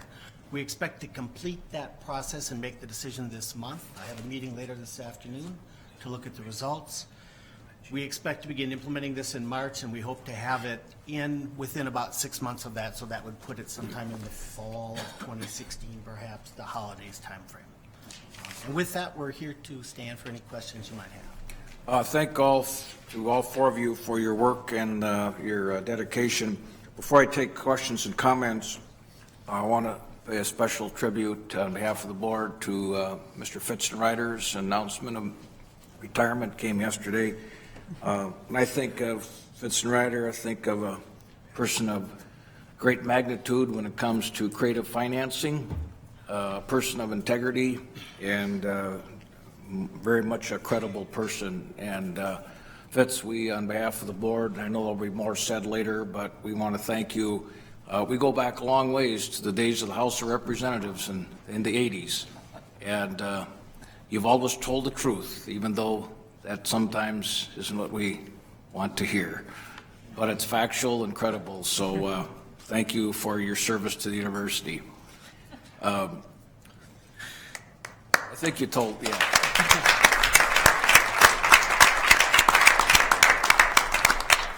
Okay, questions? Regent Simmons. Thank you. And I just want to give advice to Vice President Fitzenreiter. Since I retired, I've been able to spend all my time at the university. And I will look forward to seeing you here, too.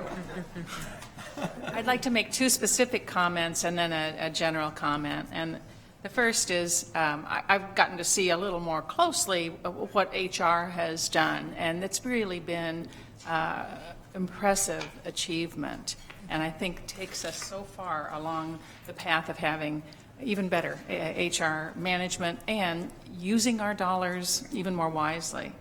I'll comment to Mr. Volna that I've experienced on both ends the change to a travel system as you're discussing. Be a man of courage and stamina. It's not easy when you implement it, but the results for the individual, though they won't see it initially always, the results for the individual employee, traveler, and for the institution can be great, and that was my experience once I got through it. My general comment is for all of you, and it's for the president and the board. When the president made a commitment to take money out of administration, I thought that was a good thing, but I thought his goal was bold and really a big stretch. And I didn't know how far along administration would be able to go in meeting it. But you've met it. You've exceeded my expectations. And to be able to take those savings and invest them directly in the delivery of the mission, is so important. We need better facilities. I agree with my colleague to my left. And this allows us a greater opportunity to invest in a more timely way. We must invest in faculty if we're going to have that, and all our employees, if we're going to have that top talent essential to deliver the high-value education we commit to when we accept a student. And our research programs must have more investment, and this allows us that opportunity. So I appreciate that. And finally, the public engagement piece of our mission can never go short. It's critical to fulfillment of the mission and critical to our success in our state and our broad community. So I just want to say you surpassed my expectations. I really deeply appreciate this, and I appreciate it not for me as a regent, but for me representing the interests of the people of Minnesota. Thank you. Thank you very much. Regent Beeson. Thank you, Mr. Chair. I'd certainly echo Regent Simmons' comments. President Kaler brought this opportunity to us when he was first hired, quantified it, and has been taking it seriously. A couple of thoughts. We've had a number of reports that came out of those years, and those reports include the family job study, the spans and layers, the cost of mission, the administrative allocation costs. The reports need to survive in the form of metrics and the form of management reports, and taking those to a level that they're useful as you continue to do your work. So I would hope that would continue, and the board stay apprised like we have been for the last couple of years.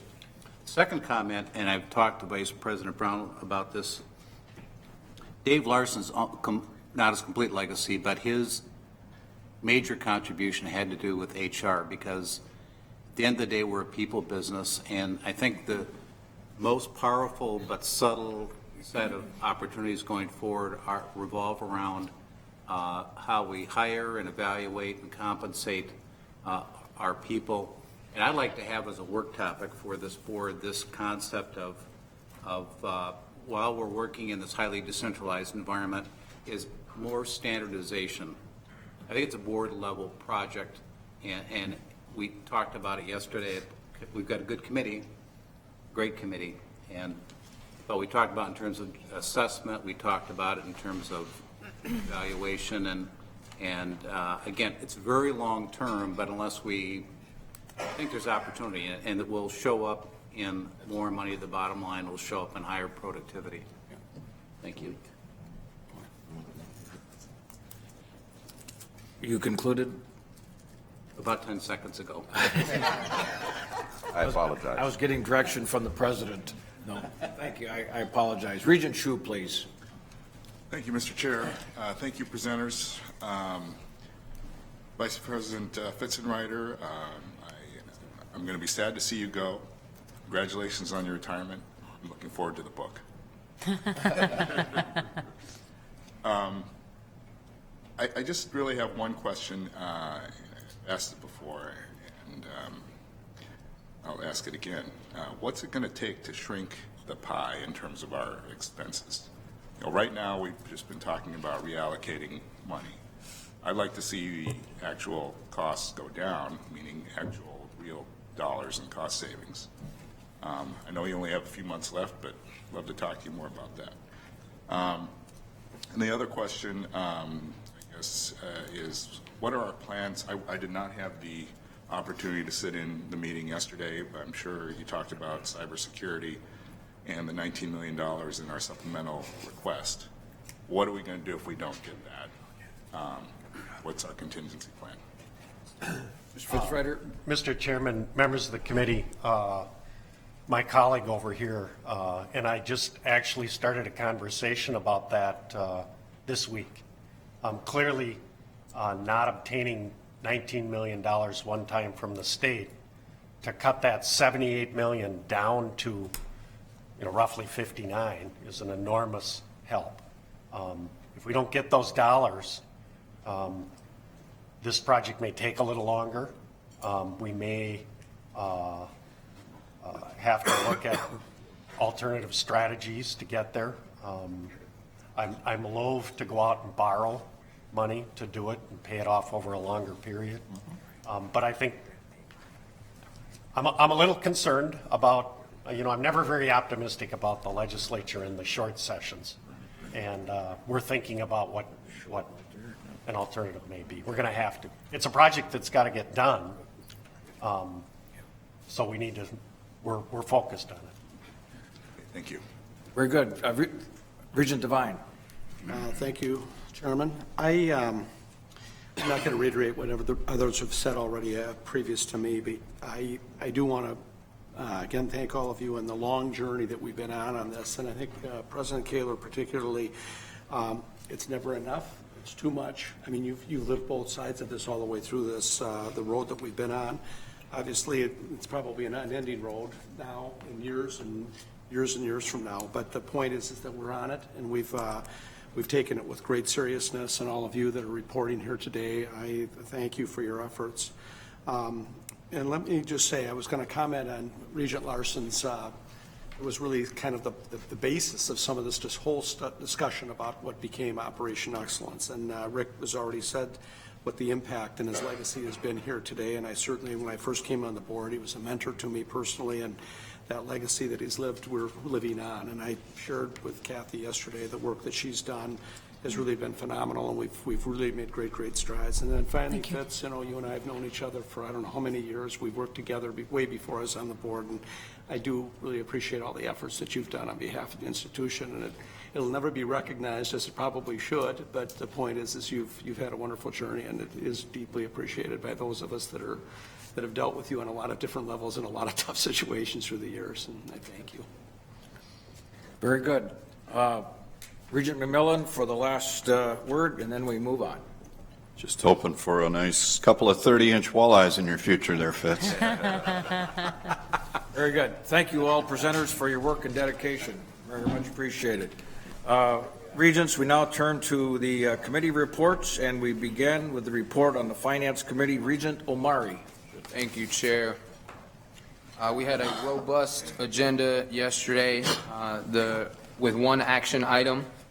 The consent report, the committee voted to approve the consent report, which includes the purchase of goods and services over $1 million, a renewal of current competitive bid thresholds, approval for underwriting and investment banking services, and off-cycle tuition rates for summer 2016, fall of 2016, and spring of 2017. I move adoption of the consent report. Is there a second? Second. It's been moved and seconded. The report of the Finance Committee, is there any questions or comments? Questions or comments? If not, all in favor say aye. Aye. Opposed?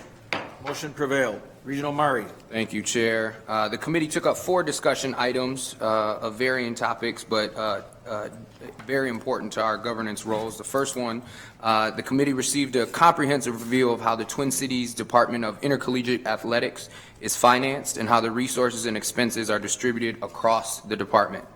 The discussion defined the sources of revenue and the major expenditure categories. We also heard about the history of university subsidies for the department, the current debt load, and the financial priorities of athletics. In addition, we examined the type of internal transactions athletics engages in with other university units. This was an important discussion and one that provided needed context and understanding. The committee also discussed recommendations related to the governance of the faculty retirement plan. The Office of Investments and Banking and the Office of Human Resources recently completed a review of the current retirement plan governance structure. The objective of the review was to determine whether modifications could be made to better align the governance framework with fiduciary best practices. The review recommended the establishment of a cross-functional retirement plan committee. This committee will help to professionalize the governance of the faculty retirement plan and serve a fiduciary role over the entire retirement program. As the ultimate fiduciary, it is essential that the board ensure that the faculty retirement plan serves our employees well. The third item, the committee reviewed the second part of the fully allocated cost of mission activity study, focusing on unit analysis. The committee discussed how much each individual college and campus spent in fiscal year 2014 to instruct an undergraduate, a graduate student, and a professional student. The analysis is an excellent tool for helping the board and the administration better understand what influences costs in different units and contexts. We look forward to further conversations that use this analysis. And on a side note, it's a dynamic tool created internally by our talented staff, and some of us think we should probably license it and sell it. The last item that we had reviewed was an update on the long-range financial plan for the law school. Dean Whitman gave an overview of recent national trends impacting the legal profession. These trends have greatly impacted our law school, requiring a financial plan that includes spending constraints, fundraising, and right-sizing.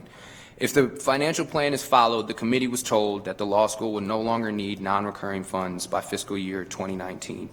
And lastly, we had several information items about a Central Reserves update, Central Reserve legal settlement updates, quarterly purchasing report, debt management advisory committee update, annual capital financing and debt management report, annual investment performance, peer comparisons, M-Health status report, an exception to bid on the electric steel elevator demolition contract. That concludes my report, Mr. Chair. Thank you very much, Regent Omari. Report of the Academic and Student Affairs Committee. Regent Cohen, please. Thank you, Chair Johnson. First, on the action items, the committee unanimously approved a recommendation of 3 progress card metrics regarding Minnesota students, 2 of which appeared in the docket, and a third was introduced in the meeting. And the 3 are as follows. 1, the percent of Minnesota high school graduates who elect to attend college in Minnesota and enroll at the university as freshmen. The second is the percent of university undergraduate students who are Minnesota high school graduates. And the third is the percent of freshmen enrolling who are Minnesota students. All 3 of these have merit, but perhaps in the future, as the committee discussed, we may want to narrow them down to eliminate one or 2 of them. But for now, the committee voted to recommend all 3, so I move adoption of the recommendation of adding all 3 progress card metrics to our progress card. It's been moved. Is there a second? Second. Moved and second. Discussion on the recommendation from the Academic and Student Affairs Committee. Regent Omari. Thank you, Chair. Just a point of clarification, it's recommended that we use all three metrics moving forward until something else is That's right, to use all three right now, moving forward, and if in a year or two we decide that maybe that's too many focused on the students' percentage, that we could eliminate one or two of them. But Further discussion. To the motion, all in favor indicate by saying aye. Aye. Those opposed, motion prevailed. Regent Cohen. Okay, the committee unanimously recommends approval of the consent report, which includes program additions, changes, and discontinuations. I move adoption of the consent report. It's been moved. Is there a second? Second. It's been moved and second. Discussion. Discussion. If not, all in favor indicate by saying aye.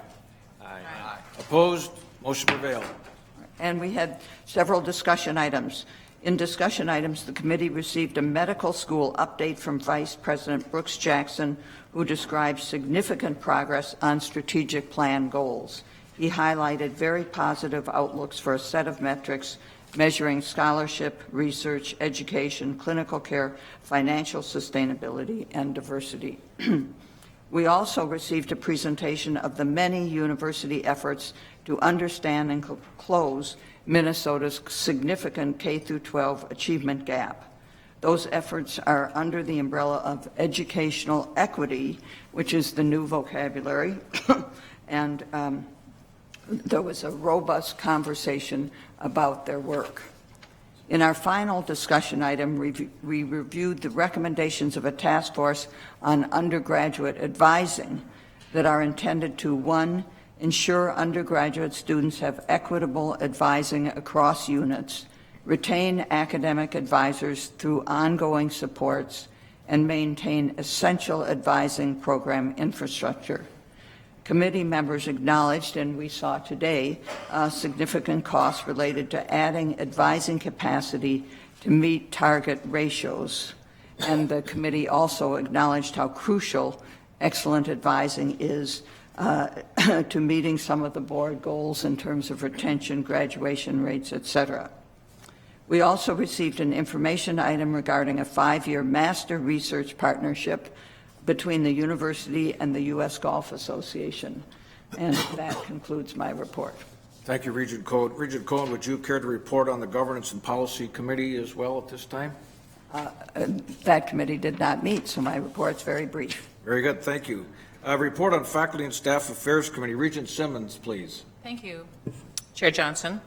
I'm pleased to bring forward, as unanimously recommended by the committee, 4 collective bargaining agreements. We'll need to act on each one separately. The first is collective bargaining agreement with AFSCME Locals 3800 and 3801, Clerical, Unit 6. I move approval of the bargaining agreement. Moved. Is there a second? So moved. Moved second. Discussion. Discussion. If not, all in favor indicate by saying aye. Aye. Opposed? Motion prevailed.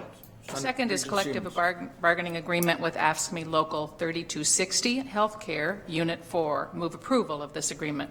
Second. Moved in second. Discussion. Is there discussion? If not, all in favor indicate by saying aye. Aye. Those opposed? Motion prevailed.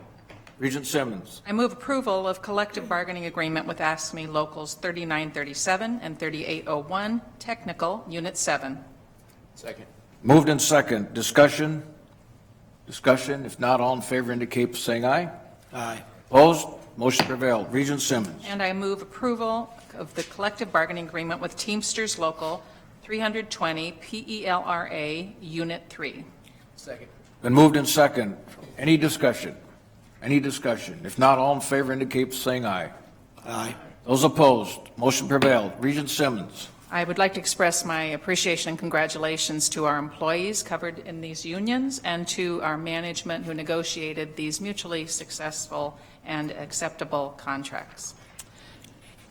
We also had an action item to bring forward to you from our consent report. The committee unanimously recommends approval of the consent report, which includes conferral of tenure for faculty who have been hired at the university and for granting of faculty emeritus status to Professor Daniel Zismer. I move adoption of the consent report. It's been moved. Is there a second? Second. Moved and second. Discussion? Questions? If not, all in favor indicate by saying aye. Aye. Those opposed, motion prevailed. Regent Simmons. Thank you. The committee received a presentation on the university's process for hiring, which offers a roadmap to ensure hiring top talent and consistency, equity, and fairness in hiring, as well as achieving our diversity goals. A second presentation prompted a compelling conversation about the university's employee value proposition and total rewards strategy as means to recruit top talent in highly competitive job markets. There was significant discussion about the need for consistent performance measurement standards to ensure fair and equitable evaluation. We particularly wanted to know about response to the data and to hear how the university, how management takes these data and applies them. So when we heard the results of the 2015 Employee Engagement Survey, which compared 3 years of analyzed data, that was followed by a presentation from the School of Nursing's Dean Delaney that demonstrated the impact of direct action steps in response to the data on employee engagement. We were impressed. We also had an informational report that highlighted significant awards and activities and provided a workforce metrics update. That's fascinating reading. Thank you, Chair Johnson. Thank you, Regent Simmons, very much. On behalf of the Facilities Planning Operations Committee, Regent McMillan. Thank you, Chair Johnson.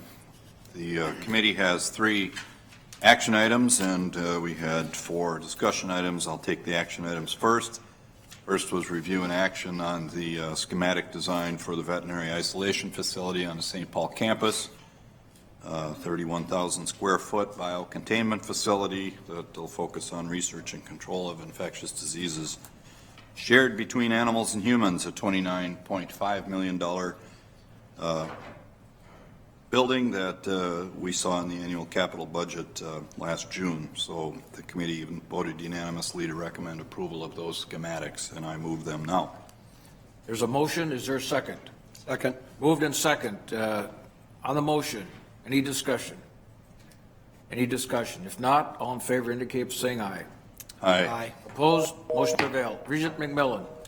Thank you. Second action item is a real estate transaction that should be familiar to the full board. The amendment of the Dakota Aggregates lease out at Umore Park. We heard as a full board and as a committee in December in detail how we had worked under Dean Beer's leadership to prioritize research needs at Umore Park and to amend the aggregate mining lease accordingly to extend it, adjust the royalty payment schedule. So that was reviewed in December, as I said, at the committee and here, and now it's here for action. The committee unanimously recommends that we approve that amendment, and I move it.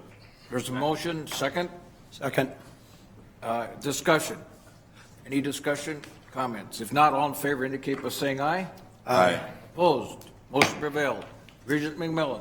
Thank you, Chair Johnson. And last action item is a review and approval that the committee heard yesterday on a small parcel of land at the Cloquet Forest Center, almost 37 acres of land that is separate and distinct from the almost 3,400 acres that make up the bulk of the Cloquet Forest Center. This goes all the way back to 2002 when the board approved the disposition of some properties that aren't central to that facility.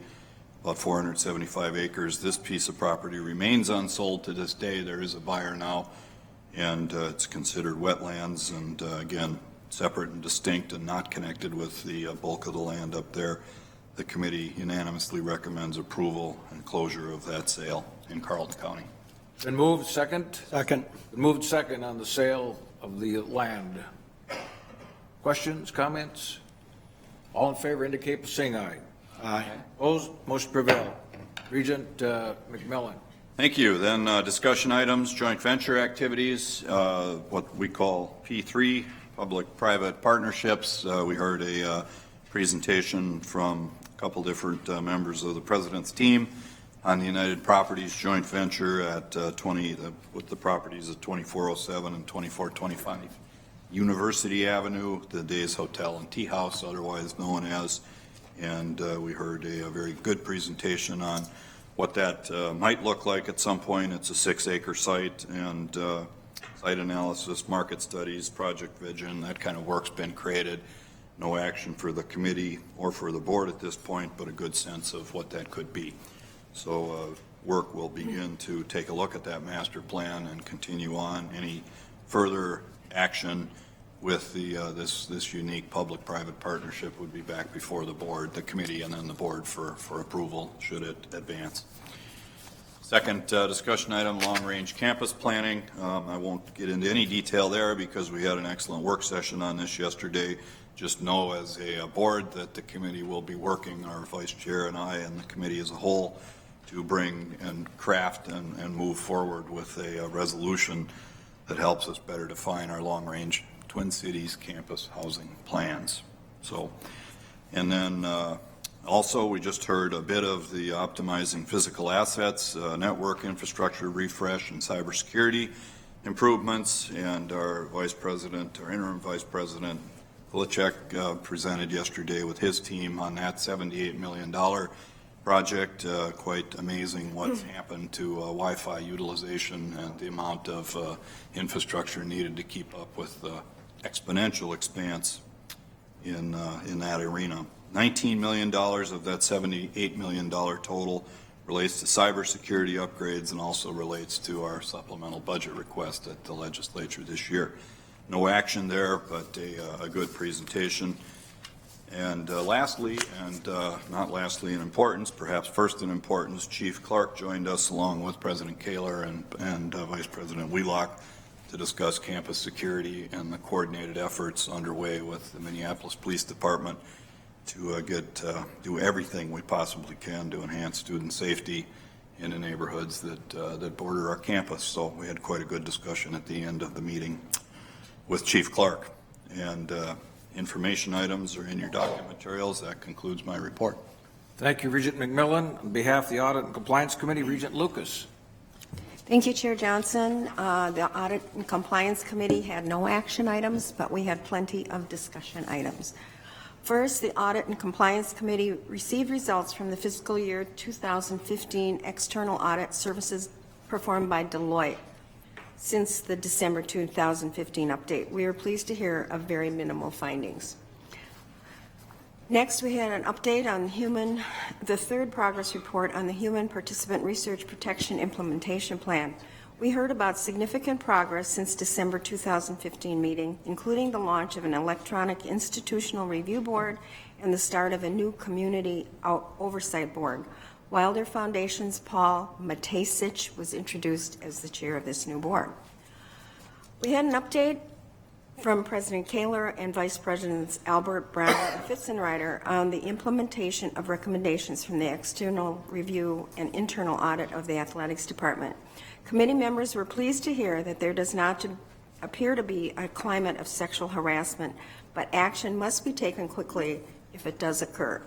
Implementation steps include a formalized policy requiring annual training of all personnel, not just athletic personnel, and adoption of mandatory reporting when a violation is suspected.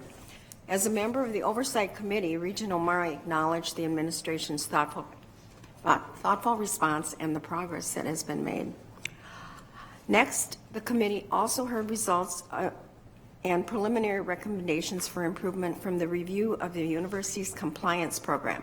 A work group generally found many practices within the OIC to be effective and reflective of those found in other strong programs nationally. Recommendations included continued reporting of the compliance officer directly to the president and elimination of the dotted line reporting relationship of the OIC to the general counsel. We also had an internal audit update and of the activities, results, and observations. Since 2015 update, 41% of the outstanding recommendations rated as essential were implemented, and that was a pretty impressive statistic. The committee and internal audit are pleased at this improvement in the implementation rate. And lastly, the university's Office of Student Affairs engaged Deloitte to evaluate allocation of fees to the 35 student groups. And that concludes my report.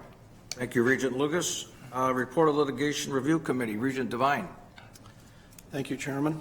The Litigation Review Committee met on February 11th, 2016. A resolution was considered and approved authorizing the closing of the meeting. In the closed meeting, a discussion was held on matters that are subject to the attorney-client privilege. Thank you. Thank you very much. We now turn to old business. Is there any old business to come before the body? Any old business? New business, we have two scheduled items of new business, members of the board, President, and the first is administrative restructuring. And the board, along with your administration, has been working on restructuring, and we would appreciate a report and an update at this time. Thank you. Thank you, Mr. Chair. I believe there is a document going around. Thank you very much, Sarah. Our situation is currently responsibility for system-wide university operations is distributed across 3 vice presidential offices that are Human Resources, Office of Information Technology, and University Services, each of which reports directly to me. The Office of Finance and Budget is separate, also reports to me. We do have an opportunity, which I wish we did not have, but we do because of Vice President Fitzenreiter's retirement. That is an opportunity to realign the operational VPs at the university and coincidentally reduce my number of direct reports from 17.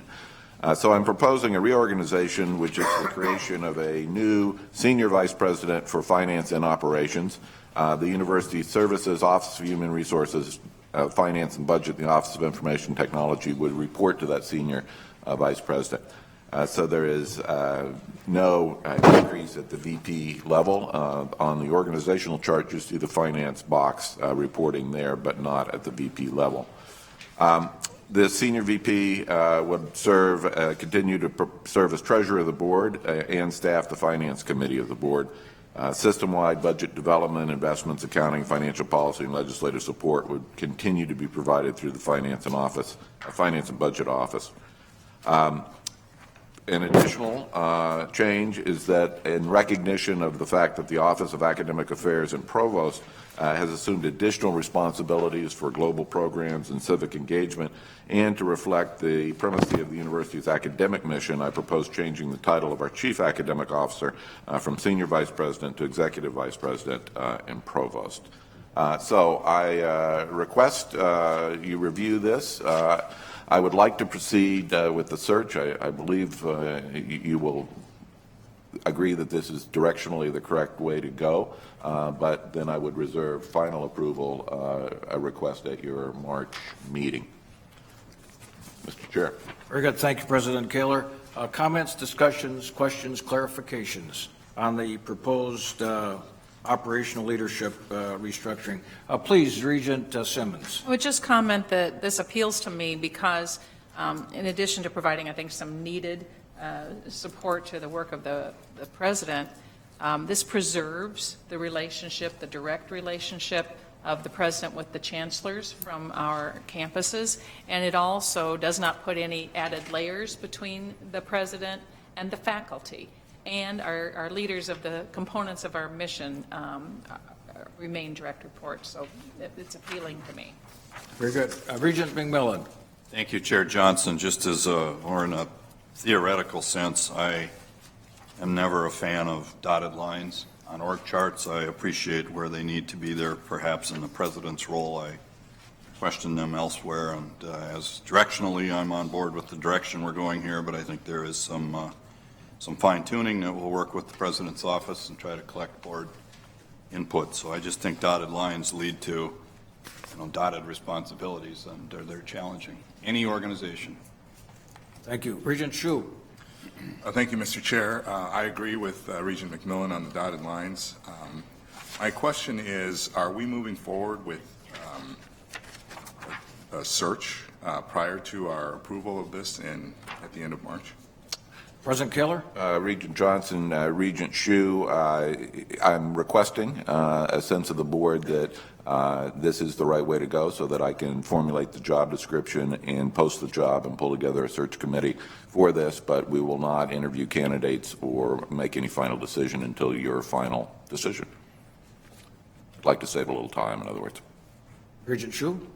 Thank you, Mr. Chair. Mr. President, does that mean that there has to be any action, or are you saying that you're going to do these simultaneously and hope for approval in March? Mr. President? Regent, Regent Hsu, Regent Johnson, I don't mean to be coy. I would expect to get a sense of the group here without a formal action, because I know the group does not like to review an action in the same meeting. But if anyone is opposed, or if a majority of the board is opposed, then I would go in another direction. But I believe we can develop the job description and identify the search committee in parallel, pending your final decision in March. Regent Hsu. Thank you, Mr. Chair. Mr. President, I am supportive of this, in case you were wondering. Thank you. Very good, thank you. Other comments or questions regard to the restructuring, and we will have this before us in March. Regent Omari. Thank you, Chair. If I may just quickly, first I want to put a huge check mark behind Regent Simmons' comments about the Executive Vice President and Provost and the importance of that academic component of the university, as well as the flow of students up. And the second thing is, I want to note that the Vice President for Equity and Diversity remains not separated from the President as well. And I think those are two very fundamental components of this restructure. So, Very good. Again, it's only for review today, and the President would appreciate comments if you have some forthcoming. The next item before us is a resolution dealing with Glen Sheen, and I would turn to Regent Devine. Thank you, Chairman. Mr. Chairman, before moving the resolution, I'd like to speak with the input of some of my fellow regents and others to the importance of Glen Sheen as a University of Minnesota asset, serving the northeast part of Minnesota and the state of Minnesota as a whole. The Glen Sheen mansion and grounds in Duluth were donated to the University of Minnesota in 1979 by the Congdon family. Under the management of the Duluth campus, Glen Sheen has become the state's most visited historic home. It is an important gathering place in northeast Minnesota communities while actively advancing the University of Minnesota's outreach mission. While the university has invested significant resources from private donations and endowment earnings, these are critical and increasingly urgent for the deferred maintenance on the 106-year-old building that must now be addressed. Since the home belongs to all Minnesotans, and this board has the fiduciary responsibility to look over these opportunities and expand the financial resources that are available to maintain it, the resolution before you expresses our openness for new state investment. The resolution makes clear that Glen Sheen should not displace the other priorities of our current 6-year capital improvement plan or the state capital request. It maintains our commitment to not use state O&M resources to fund Glen Sheen. If the opportunity presents itself for the state investment, we should be open to inviting the partnership with the state of Minnesota on behalf of the people of Minnesota. I move the adoption of the resolution which is before us this morning, and that we move forward with this, which has been long looked at and reviewed. Thank you very much. We have a motion before us. Is there a second? It's been moved and seconded. Discussion on the Devine Glen Sheen resolution. Regent Simmons, please. Thank you. If it's called the Devine Glen Sheen resolution, does that mean Regent Devine's going to share in the funding for naming opportunity? I didn't realize that. I have been an attendee at many events. I see. I'd like to share with my colleagues on the board why I will not be supporting this resolution. It is not because I don't think Glen Sheen needs an investment. I believe Glen Sheen needs an investment. And I do not believe the university is in a position to dedicate the needed resources at this time. The reason I won't be supporting it is because we have a very highly thoughtful 6-year capital plan that happily our committees vet. We vetted this board, the administration vets, and I worry about this compromising our other priorities in terms of priorities of the legislature whom we are asking about for funding. So I won't be supporting it for that reason. Thank you. Regent Beeson. Thank you, Mr. Chair. I'm going to offer what I hope will be a friendly amendment and maybe procure Regent Simmons' support, and that is that I'd like to substitute in the now therefore be it resolved paragraph, striking the words fully supports and replacing it with would accept And the reason for that is that there are other projects out there which we would support, but whose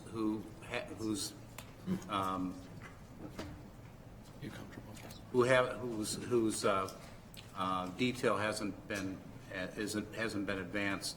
And I don't want to imply through this that this one is any more deserving than any other ones that we might accept in the future. So fully support if their money comes to Glen Sheen. We love Glen Sheen. It's a great project, but I just would like to propose that language. Second. Regent Beeson has proposed on the last paragraph removing the words fully supports with the words would accept, and it's been seconded by Regent Simmons. Discussion on that amendment. Discussion on the I will amendment. accept that friendly, what I consider to be friendly amendment to further clarify. And let me just point out, I think we've been abundantly clear about not having this invade or put aside anything else that we've advanced in the 6-year capital plan. This would be in addition to, as a separate, matter in terms of how the legislature would deal with the financial issues to support this. Regent Devine, as the author of the resolution, is accepted as a friendly amendment. So we have before us now the amended resolution. Is there further discussion? Regent Simmons. Only that just changed my vote. Just wanted to know. I call the question on the friendly amendment resolution. We have adopted the amendment, I believe. Amendment. Regent Hsu. Thank you, Mr. Chair. So I have a question about how this changes the meaning of the original resolution.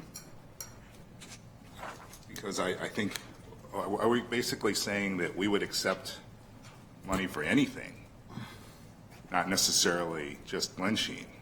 No. By the way that this is written.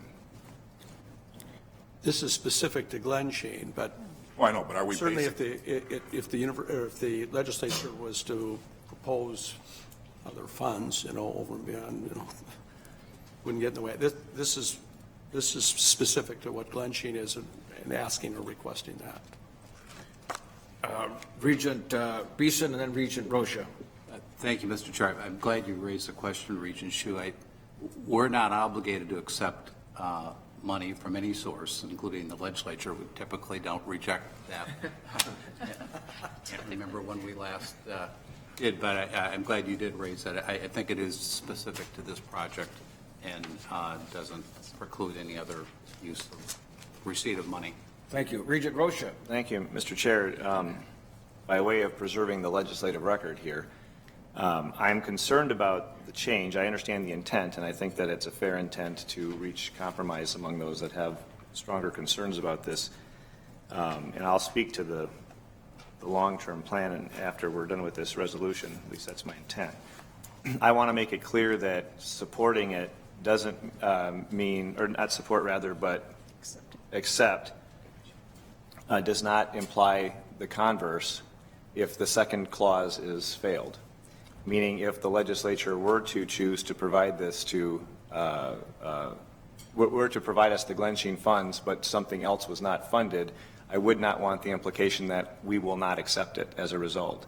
And that this is simply a statement of understanding that the legislature in its measured consideration would have the opportunity to do this, and were that the case, we believe that there is value in supporting this asset. Regent McMillan. I was going to speak at a higher level just to the fact that museums are unique.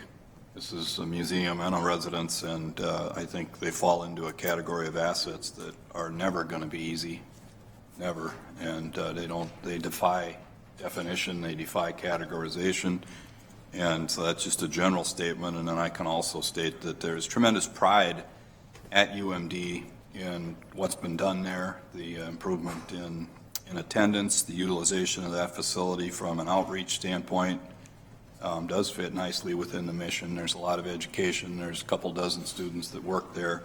So again, just personal observations, and I attend more functions there perhaps than I do at UMD on behalf of the university. So it's a well-used facility. Some worry that it's out of scope with the mission. It isn't perfectly aligned with our three-part mission, but it's nicely aligned with much of it. So I just leave it at that.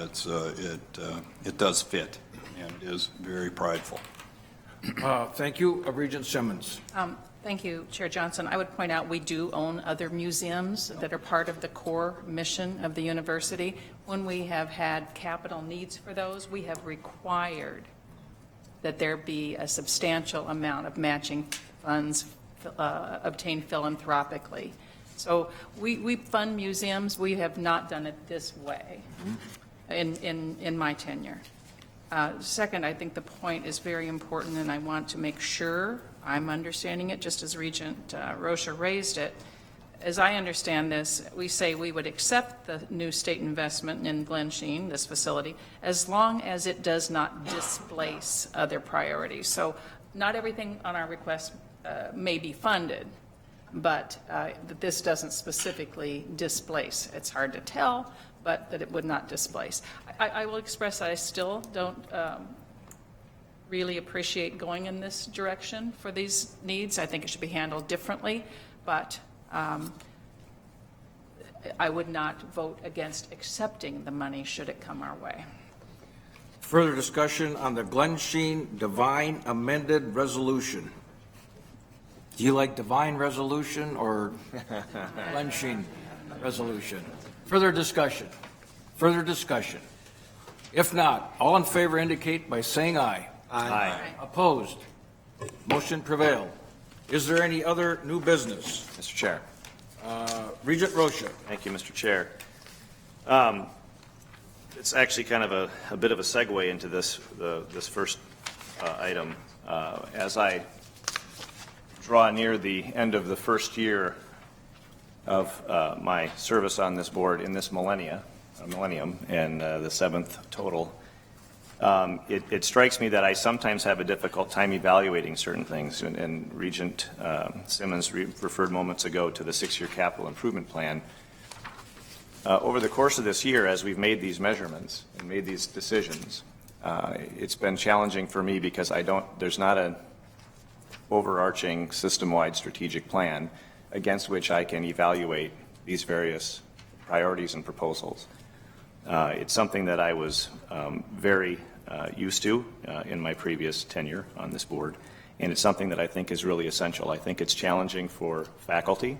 I think it's challenging for the system campuses to have to be concerned that every time there's a conversation about major initiatives and spending and investment, that the priority is understood by all that are in play, and that things can kind of be done in certain sort of haphazard way if that's not the case. And so I've spoken with the President about it, and I want to, rather than bring a formal resolution on the matter, I want to ask the administration to take what is essentially the same process of very complex and very important decision-making in terms of the priorities of the institution, and develop this year a system-wide strategic plan which will be remarkably valuable to us. One, I think it should be consistent with our land-grant mission, which it certainly will be, I'm assuming. But also it gives us the ability to go to the legislature and the rest of the community and explain to them where this institution is heading over time. President Kaler, comment? Chair Johnson, Regent Rocha, I take your I'm not going to call it a suggestion, it's stronger than a suggestion, your observation seriously. I think you're right. I think the opportunity for us to knit together the strategic plans, lay in a more clear vision of where we are going to be in terms of space and student capability at a system-wide level is a good one. And so certainly I would not presume to interfere with the board's conversation around that subject. I know there is there are some views about the way to introduce that into my overall work plan, and perhaps if desired, your colleagues may express those. But the concept is an important one. I agree with you, and I intend to move in that direction as expeditiously as possible, recognizing that there is a planning framework that we need to establish. There are leadership transitions in the system in terms of the new chancellor at Morris. So It's not necessarily easy or straightforward, but I agree with you that it is needed, and I intend to work on it. Thank you. Very good. Is there any more new business to come before the board? Mr. Chair. Regent Beeson. On that issue, Mr. Chair, I would recommend that we discuss the concept at our upcoming work plan session. There are, not against the concept, but we haven't had the conversation yet about the topic up until a couple of hours ago. And frankly, an argument to be made against going through another exercise like that is to simply look at the campus plans that underlie our system, and all our budgeting decisions, both capital and operating, reflect the plans, and we should maybe focus on those plans and make sure that when we pass a budget, they're consistent with the plans and the progress that should be made on those. So I would recommend we put this into our planning session, our work plan for this summer. Regent McMillan. Thank you, Chair Johnson. Without sounding like the quintessential diplomat here, I'm going to say I agree with both Regent Beeson and Regent Rocha, and let me explain.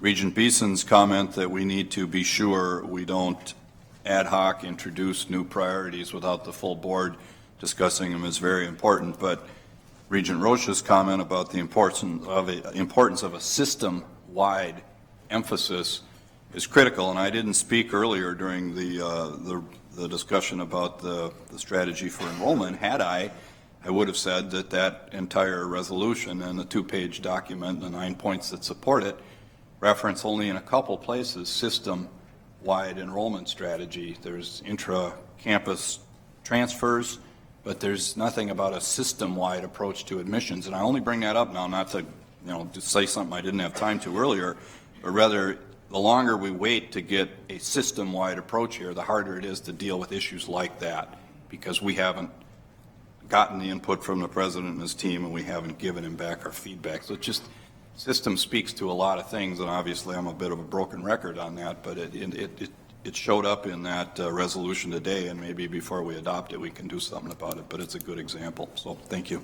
Thank you, Regent Cohen. Thank you. I just wanted to say I really support what Regent Beeson said, and that I think as we look at the president's work plan, it's important that we have a discussion around it, and that we get a majority of the board members want to put that on the work plan, because creating a strategic plan, whatever, certainly it's a good idea. Is it a top priority or not? And so I just hope that the board continues to use the process of together we formulate what are the most important goals for the president. President Kaler, any concluding comments? Chair Johnson, let me put my thoughts together. I think I do take Regent Rocha's point of view seriously, and he is right. I think a strategic plan activity would be good. What I am tentatively proposing is that perhaps I could come to you at the March meeting with an overview of where our current planning processes are and sort of a status, and that would inform the depth and timing of moving forward. So let me, if you would agree, to come back to you with frankly a better plan and a timeline and a budget. Thank you. Regent Rocha? On this topic, I would yield. Thank you. Regional Murray. Mr. Chair, I think it'd be helpful too, perhaps in to draw out the links that we have for the strategic plan, so that we can better see where things are aligning across the system, and then perhaps that'll inform the conversation moving forward. And one of the other things that I'm sure you will be doing is having conversations with the system chancellors, and it might be useful to somehow find a way for us to also have conversations with the system chancellors within regard to this conversation. Very good. Thank you. Regent Rocha. Thank you, Mr. Chair. On a second matter, and somewhat unusual, but I think significant, it was in front of audit, which I was not a part of and didn't have a chance to discuss yesterday. But nonetheless, I think worthy of at least public commentary to establish a record. As I approach this fall 30th year as a season ticket holder to multiple University of Minnesota Gopher athletics events, I have concerns about the way we are proceeding with the athletic director search process. I want to go on record. I'm not going to bring a resolution, although I think that it's kind of down in there quite a ways. We're talking about shoelaces and backpacks at that point, Mr. President, but I don't support the idea of using an outside search firm to conduct the athletic director search. I have observed the institution and our participation, our competition at the highest levels and those that seem to draw the most public interest. I am of the mind that we have very strong internal candidates as well as community candidates, and I think an institution like ours needs that kind of loyalty and that kind of focus. And I don't think that we need to make the expenditure when we have strong people in our alumni and of our former athletes, and that they could play a very significant role in identifying a bountiful list of candidates for the university to consider. I think that is important. I think we also at this point, and President Kaler has talked about a willingness and openness to talk about some of these overarching issues with athletics, but I want to put on the public record that I'm asking for this board to take this opportunity, which is a once and perhaps a multi-generational opportunity, to take a strong look at our athletics programs and identify whether we have the right relationship with the state, with those programs, what the intent is. My personal feeling is an entity that can generate $100 million off of the assets we provide to it should not need to be subsidized further by state or tuition dollars or others.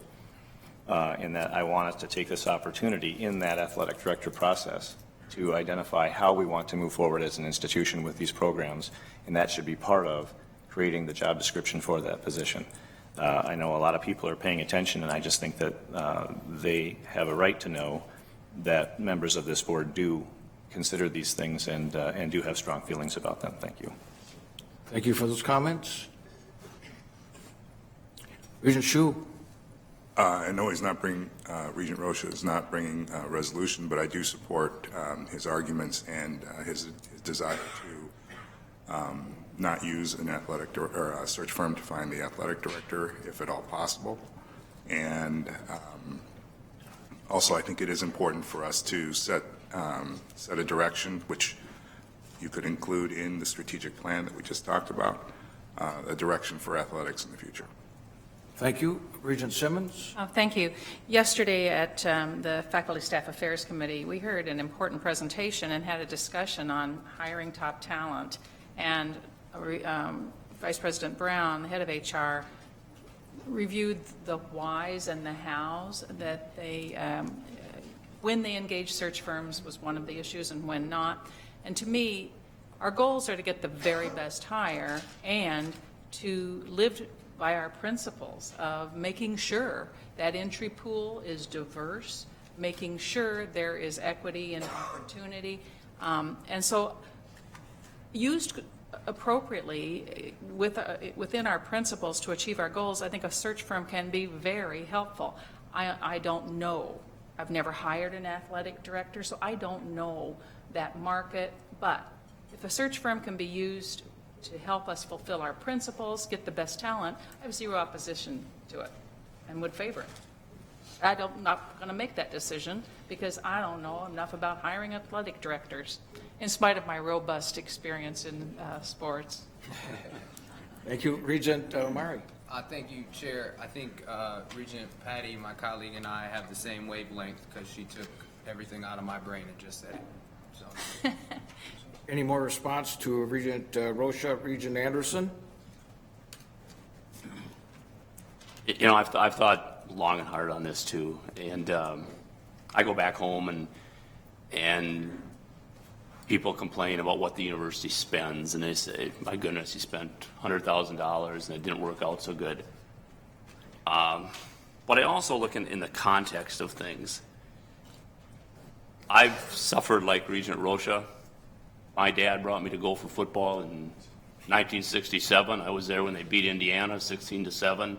I thought we were going to the Rose Bowl, except Indiana got the bid in the way the tiebreaker worked, and we haven't been back since. We've got people sitting in this room, or we did earlier, who love Gopher athletics, who played on that team. I've seen them in here today. But I also think, and I think we got great internal candidates. I think we got great local candidates. If we are going to be, if we're going to bring athletics to the highest point we can, we better be all in. We can't just limit our search. And I think we can interview the great local candidates. I think we can interview the internal candidates. And I think we can use a search firm to supplement us to find candidates that we may not otherwise know about. I look at the athletic budget of about $100 million. And when I'm at Travelers Inn restaurant Monday morning, I'll get people to tell me, boy, we're spending a lot of money to look for an athletic director. But if we spend $100,000, if my math is right and I wasn't a math major, it's 0.1% of our annual budget. If we can spend 0.1% of our annual budget to find us a leader that is going to go forth and maybe bring the excellence that we haven't had, I think it's well worth it. That's my comment. Thank you, Regent Anderson. Regent Devine.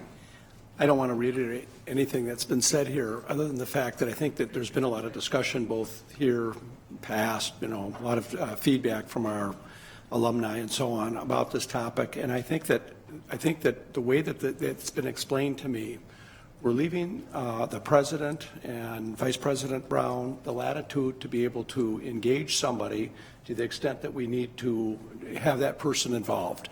And whether it's in the reference checking aspects of it and the vetting process, if it's to widen the pool to ensure the diversity issues that we're looking for and that we've stated as our goals. I think that what we need to do here as a board is not try to micromanage the process, but rather leave the President and the Vice President the latitude to take on the issue and make those decisions and share with us and keep us informed as to how this process is going to unfold. Us trying to decide, well, they should do this and do that, I think it's beyond what our scope really is in terms of being involved in this, and that's my extent.